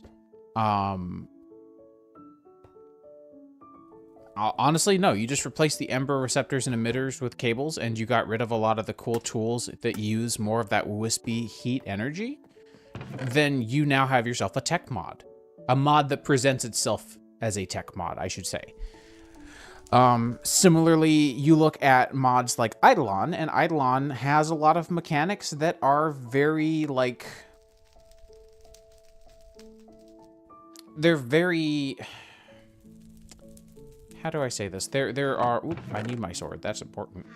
Eidolon adds a lot of mechanics that are very magic-themed, because to you, the player, what you're experiencing is stuff that uses some intangible and unparalleled to the real world component that makes it magic-y. So for Eidolon to be what it is, you know, like you could say, oh wow, it's a tech mod. It has some tech elements because it has, you know, like the workbench is just an expanded workbench, and that's really recognizable. You've got multi-block structures. Well, sure. But it's clearly got a theme, a gameplay theme, as written in the Ars Ecclesia, that is strongly suited to a magic lifestyle. You have a lot of components, like the ability to get soul shards just by killing near a ritual. Like, that is some occult shit that does not have a parallel in the real world. First of all, I cannot find zombies in the real world. Second of all, even if I did, lighting, what is it again? Redstone dust, which would be what? Copper shavings? And bone meal. Lighting those on fire in some stone-carved hands and a brazier, and killing anything. Zombies, something that lives, a pig, is not going to give me some shard of its soul. So that's what I think really makes it feel so magical. A city in the clouds. An entire world in the clouds. It doesn't exist. Not even remotely possible on this planet because of our gravity. And so to me, that's what makes this a magic mod. You get into create, and you have nothing but reinforcements of components of actual real life things. I've actually learned, this is something that I haven't actually said before. I've learned so much and have become so much more, okay, rewind. Last week I bought a car. The car I was looking to get the week before last was going to be a stick shift, because I've gotten so comfortable with the understanding of how a motor works and how gears and a transmission work because of the Create mod. I've actually been able to now take these ideas, these things that I'm like, I don't understand why this is like it is, or why it isn't this way. This seems like it'd be more efficient. Try them out and Create and see why or why not things work. So I think Create is the perfect example of it is a tech mod, because you can turn around and go see it in technology that we have created as mankind. Immersive engineering, another prime example. Pneumatics are insanely important in real life. Mechanism, however, here's a hot take. Mechanism is a pseudo tech mod. There are a lot of components that utilize things that don't exist in the real world. Like, there's no such thing as, like, wireless energy doesn't really exist in the potential that they say it does. So maybe it's more of like a techno future mod that's like, oh wow, we've managed to get, you know, directional beams of energy that are functionally wireless, or some crap that we haven't come up with. But yeah, like I get that Britannia is framed, it straddles this kind of middle, because you've got wireless transfer of power. You replace, what is it? Not mana blasters. What are they called? Well, you replace mana pools with a capacitor. You replace the whatever the mana spreaders with cables. You replace all the functional flowers with a solid block that looks like a generator. You replace all of the flowers with different types of ore. And now you've got a tech mod. You've got Greg Tech minus minus. You've created something that is very techy. And so I get kind of that a lot of people confuse the functionality over the form. And so to me, the fact that Botania has the capability of doing a lot of things that we normally associate tech mods with doing, generating ores, breaking blocks, consuming other blocks, producing energy, storing energy, those things we associate with tech mods, but it's doing it in an environment that promotes the ideology that this is all magical, that this is all through the means of whatever mana is behind these flowers, has created these flowers. So I see it as a magic mod. I see it as a magic mod completely. But if I turn around and go play a mod pack tomorrow that has a resource pack on top of it that renames and retextures and remodels everything, I won't blink twice. I'll be like, cool, this is a really neat approach to making Botania techy. And so I think framing is also kind of important because there's the context of other mods. That's why I like this pack as much as I do, is because we've now framed Embers as a mod that is the gateway mod between magic and tech. You've got something that is capable of wirelessly transmitting your energy in a way that clearly looks magical, but functions in a technically acceptable way, like with the ingot stamps and melting. We associate melting with like Tinker's Construct a lot of times too, which doesn't help.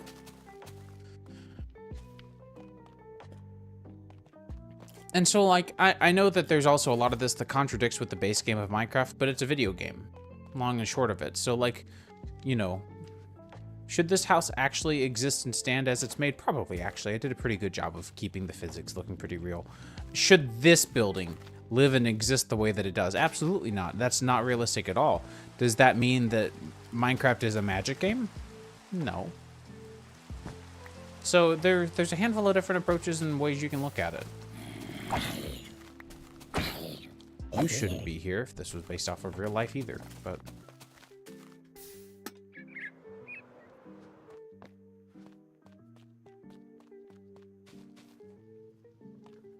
It's one of those things that I hadn't really thought of it that way either until I got into game design.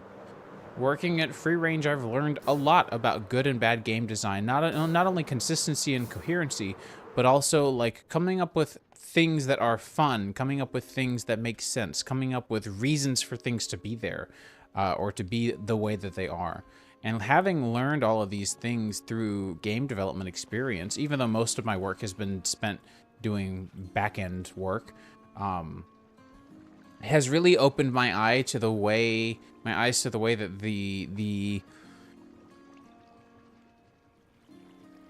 interpretation of certain aspects of a game or modifications to a game, content in a game, the way that it is interpreted is largely at the surface level. I created a great example. I created an item. I don't want to get too far into it and possibly harm my NDA, so I'm not going to get too far into it.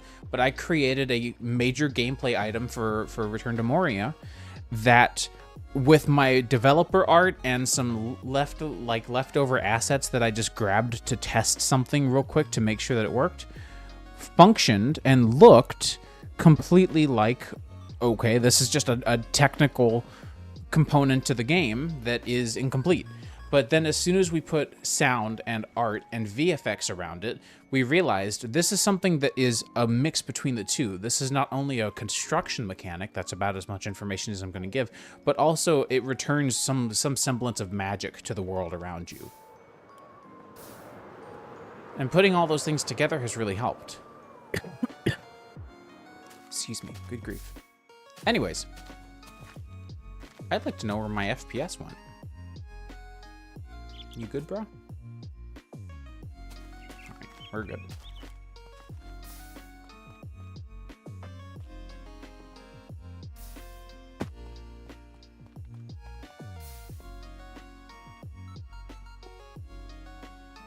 That's another thing that I struggle with. See, for me, I don't mind if magic can be automated or not. What bothers me is what I find as, again, looking at it solely from a gameplay perspective, looking at it, taking away the magic versus tech component, looking at it solely from an enjoyability of gameplay.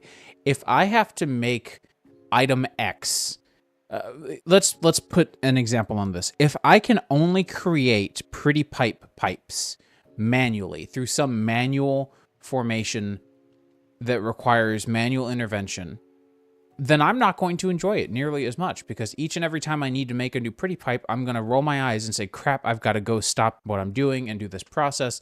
And then me, an ADHD as hell individual, I will inevitably be distracted in the process, take 45 minutes to craft 8 pretty pipes, and then forget what I even made them for.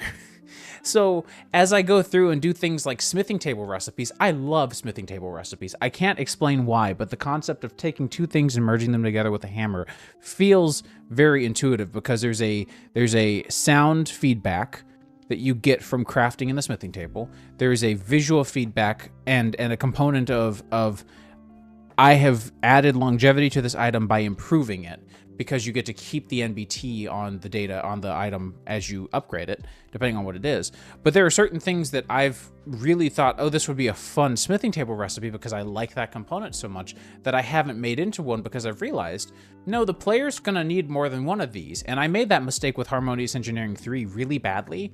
Harmonious Engineering 3 used the mechanical crafters as a crutch to work around that. But now that we have 3 slots, it's one extra item I have to think about for every one of these recipes, and one extra item I would need to integrate that would suck to do for a player trying to automate a mechanical crafter version of these smithing table recipes. So you'll notice there's a lot of recipes here. There's quite a few. There's the standard smithing ones that let you do your smithing upgrades. But then, like, realistically, a player will only ever need, where to go, 1 pipe pressurizer. Maybe 4 or 5 at the most, but really 1. The player is really going to need no more than, I'd say, 3 crafting terminals, maybe 4 or 5 if they really go ham, but item terminals are made normally. So doing these manually to me, they don't have that same pain level that you get from having to do every single thing manually because it is a magic mod or because it's not. And so, like, I don't think the ability to auto-craft or do something with automation necessarily makes it a magic mod, but I do, or doesn't make it a magic mod, but I do think that it's important to consider whether or not making something manual for the sake of fitting into some construct, some predefined, predisposed mold is actually going to improve upon the gameplay as well. So actually, yeah, mods like Terraformacraft and Mind Fantasy have made me feel this way. That kind of, like, that amount of effort you put into a tool is outstanding. My issue is I also don't want the tool, I don't want the rest of my game to be that realistic, because I want the tool to last me more than 46 uses. You know, or realistically, if we're talking Terraformacraft, I don't want my tool to last me only exactly enough time to go get more of the material to make another tool, to go get more of the material to make another tool, to go get more of the material to make another tool. You know, like, it just sucks after a while. And so, yeah, no, I do like that feedback, but I also don't want it to be tedious. I don't want you to have to, you know, do the bonks and things. But yeah, no, I definitely got a lot of that game design from Terraformacraft for me personally.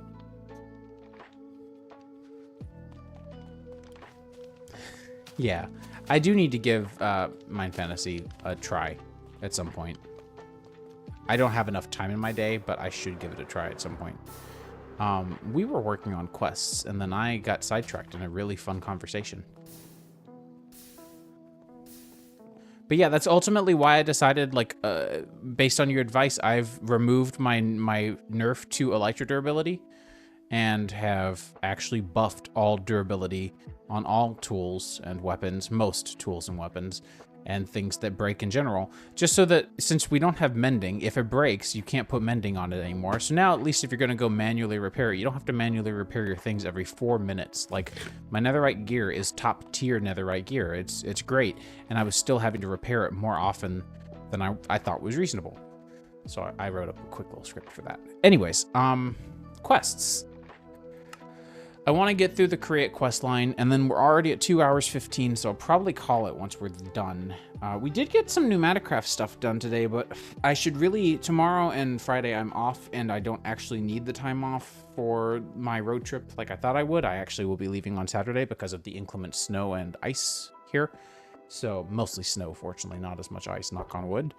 But I will probably be streaming again tomorrow and Friday while my wife is at work if she decides to go to work in her awesome little off-road ready vehicle. So we can nail down the rest of these quests, get through pneumaticraft some more so that I can remember here's the things that you need to get from point A to point B, because I only remember so much.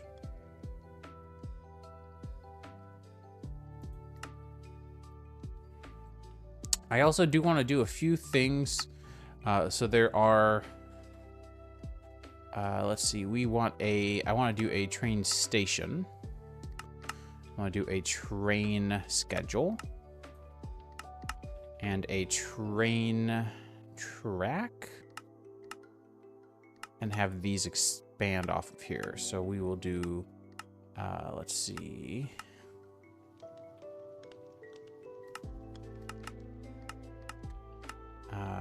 Edit dependencies. I really wish that there was a quicker mode to do this in.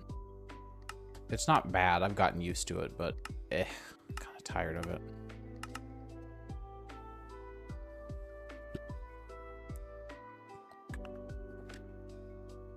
Well, I'm glad to hear you're looking forward to this pack, and I'm glad to hear Pip that you'll be here tomorrow. And absolutely fine if you're not, but it's always fun to have people around to chat with. I really enjoy y'all's company. Like, y'all are genuinely very fun people to just talk with. So that is 1, 2. 1, 2. Yeah, I kind of like how that looks. Although I'm probably going to swap you and you out. And we will change all these to hide. That way, they will not be visible until we have unlocked the dependencies.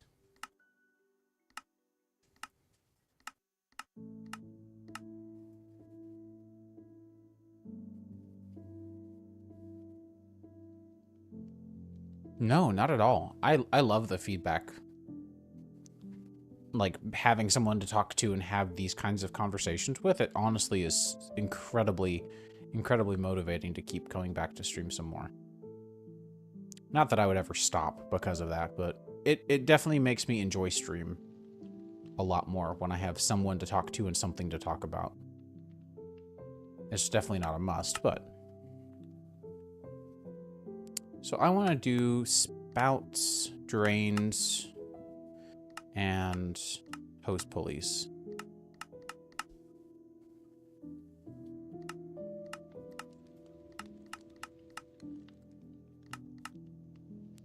And we will do dependencies.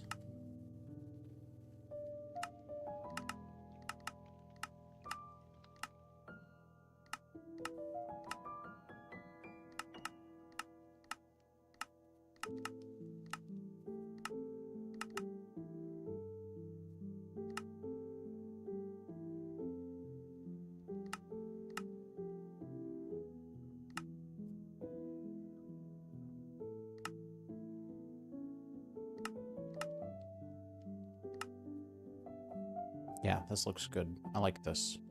All right, so we've talked about brass. We've talked about a couple of things here.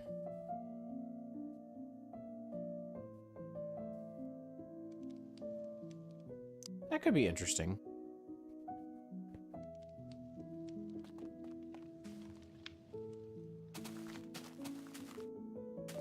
Mix with Wyla, more tangible quests. That would be really interesting.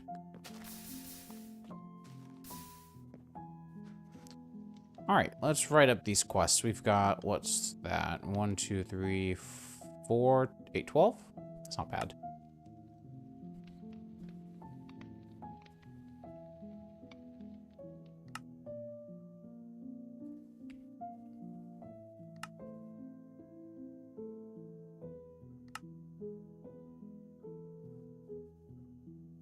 Can I do \n to make a new line? Yes, I can. But that doesn't really work. Cool. Okay, so automated applications, heavy-duty casings. Let's get here first. Larger and stronger machinations. Anyone?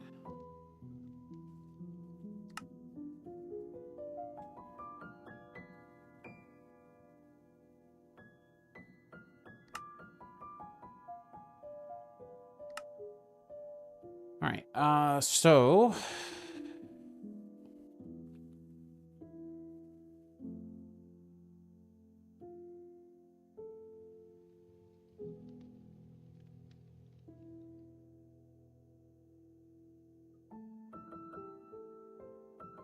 let's do colored. Let's do stripped wood to create brass casings using the deployer. This new casing type should be capable of handling significantly more torque, as well as higher speeds.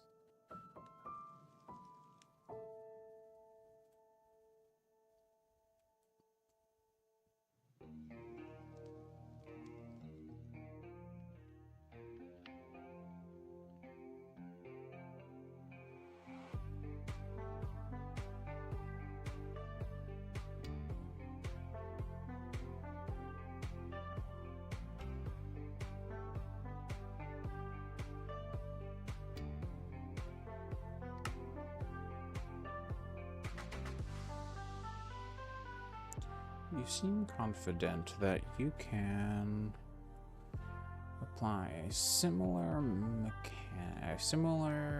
techniques those of the crafting table in order to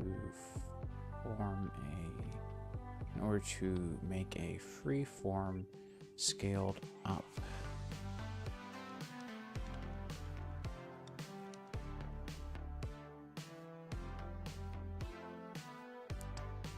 Able to make and miniaturize huge recipes. Larger recipe, actually, to make new constructs even larger than you. Seems that each mechanical crafter has a conveyor belt that lead to the next crafter. Let's do some coloring here, by the way. Let's do light gray. I would normally just do the shortcut, but whatever. Or not shortcut, but type out the ampersands. Right, next to the next crafter, down forming a type of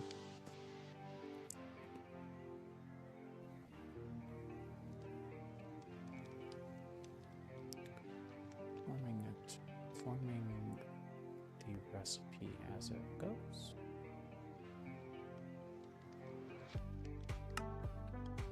By utilizing your mechanical crafter,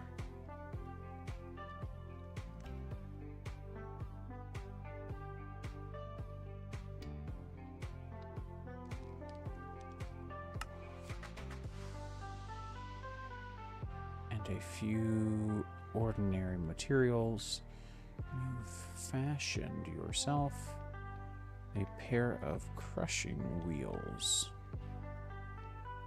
These wheels, when spinning opposite of each other, seem capable of processing various materials, ranging from ores to materials like netherrack and even stone.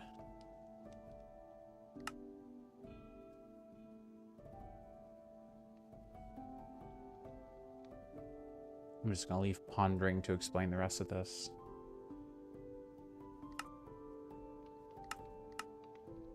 Let's go ahead and save.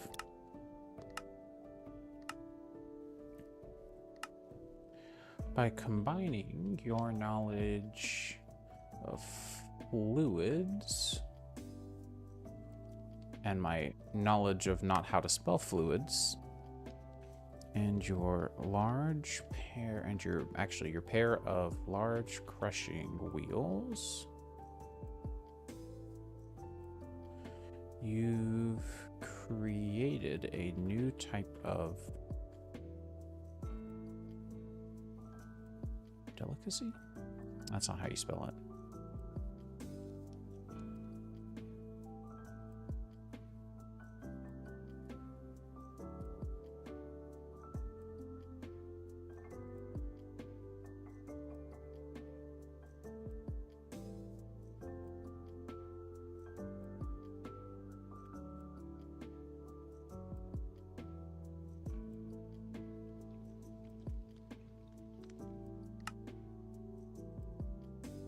Actually, let's do...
Okay, so progress has been most certainly made.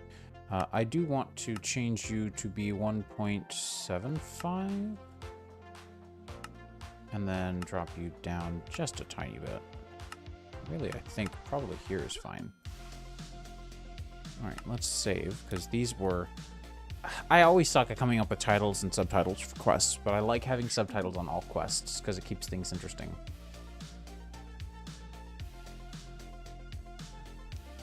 Usually.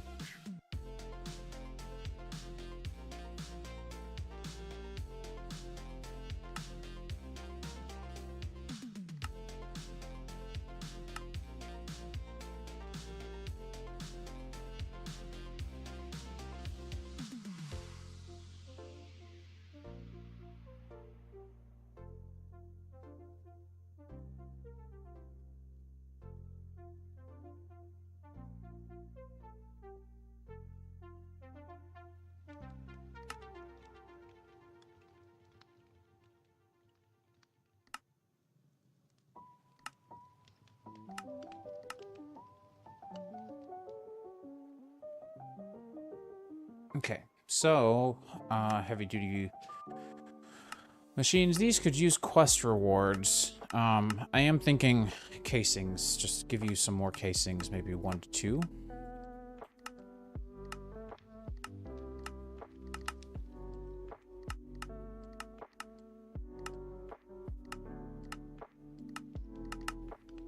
I don't want it to be too much, but it could still be helpful.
I think the spacing there feels a little better.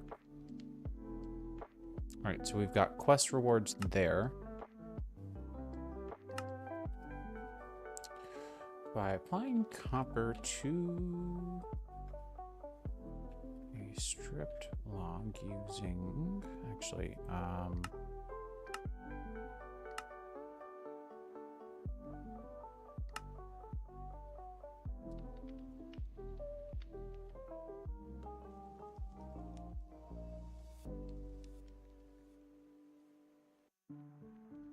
seems that applying copper to stripped wood using the deployer makes a very water-resistant casing capable of not only creating new constructs or new fluid-based machines or new machines that specialize in all things fluid. Let's highlight this light blue, but it can also put these casings also seem capable of acting as a cover for various pipes, or the various pipes you may have routing around. And we'll do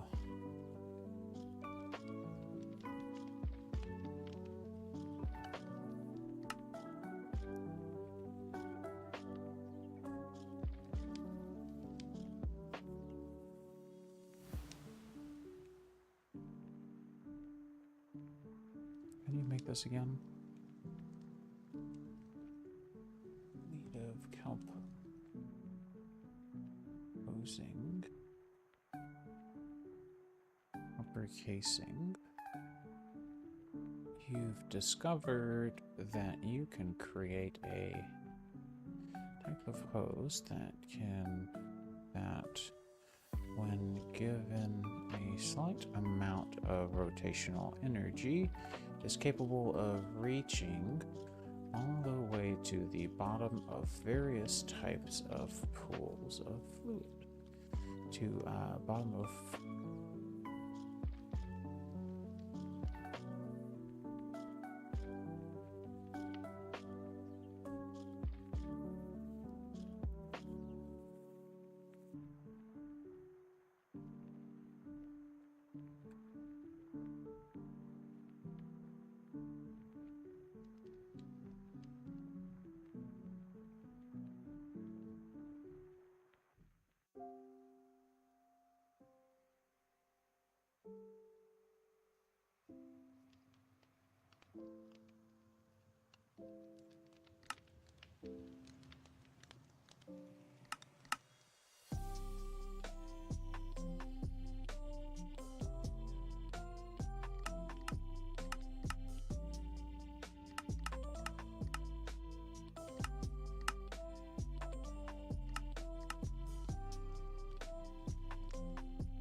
what good is it to add the same reward across the board? It's not even helpful. If I can't change the properties of the reward at the same time.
With an inventory full of filled buckets, you may be left wondering, how do I empty these into my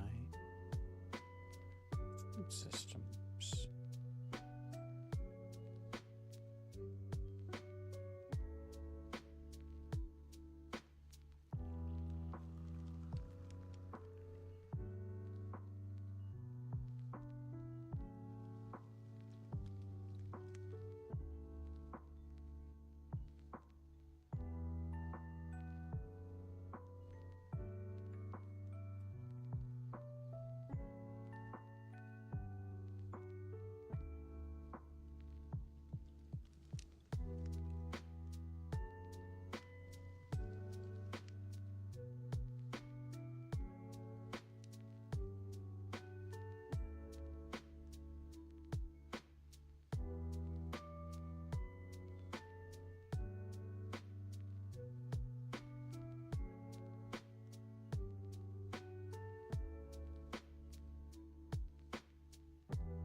Okay.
All right. That is everything. That is everything. Holy cow. Create has so much stuff, and there's still a lot that I haven't mentioned here. Again, I didn't get into how to move fluids around using pipes. I think that's something you can figure out through pondering pretty easily. Didn't talk about how to build a train out using bogies or using train controls. Something you'll figure out through pondering. So I think this kind of fulfills that crossover between here are some ideas and some top level overviews of what you need to do to get to the next stage or to make the next stage less miserable. But I'm really happy with that, and I think that that looks good. We want to make sure... Yeah, so when I'm progressing, we're not going to see a lot of these things until we get all the way through their corresponding dependencies. So in this case,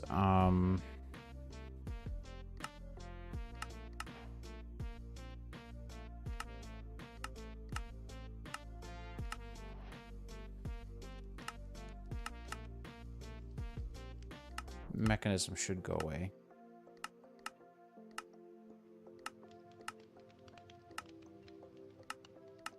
If I hadn't already done that one.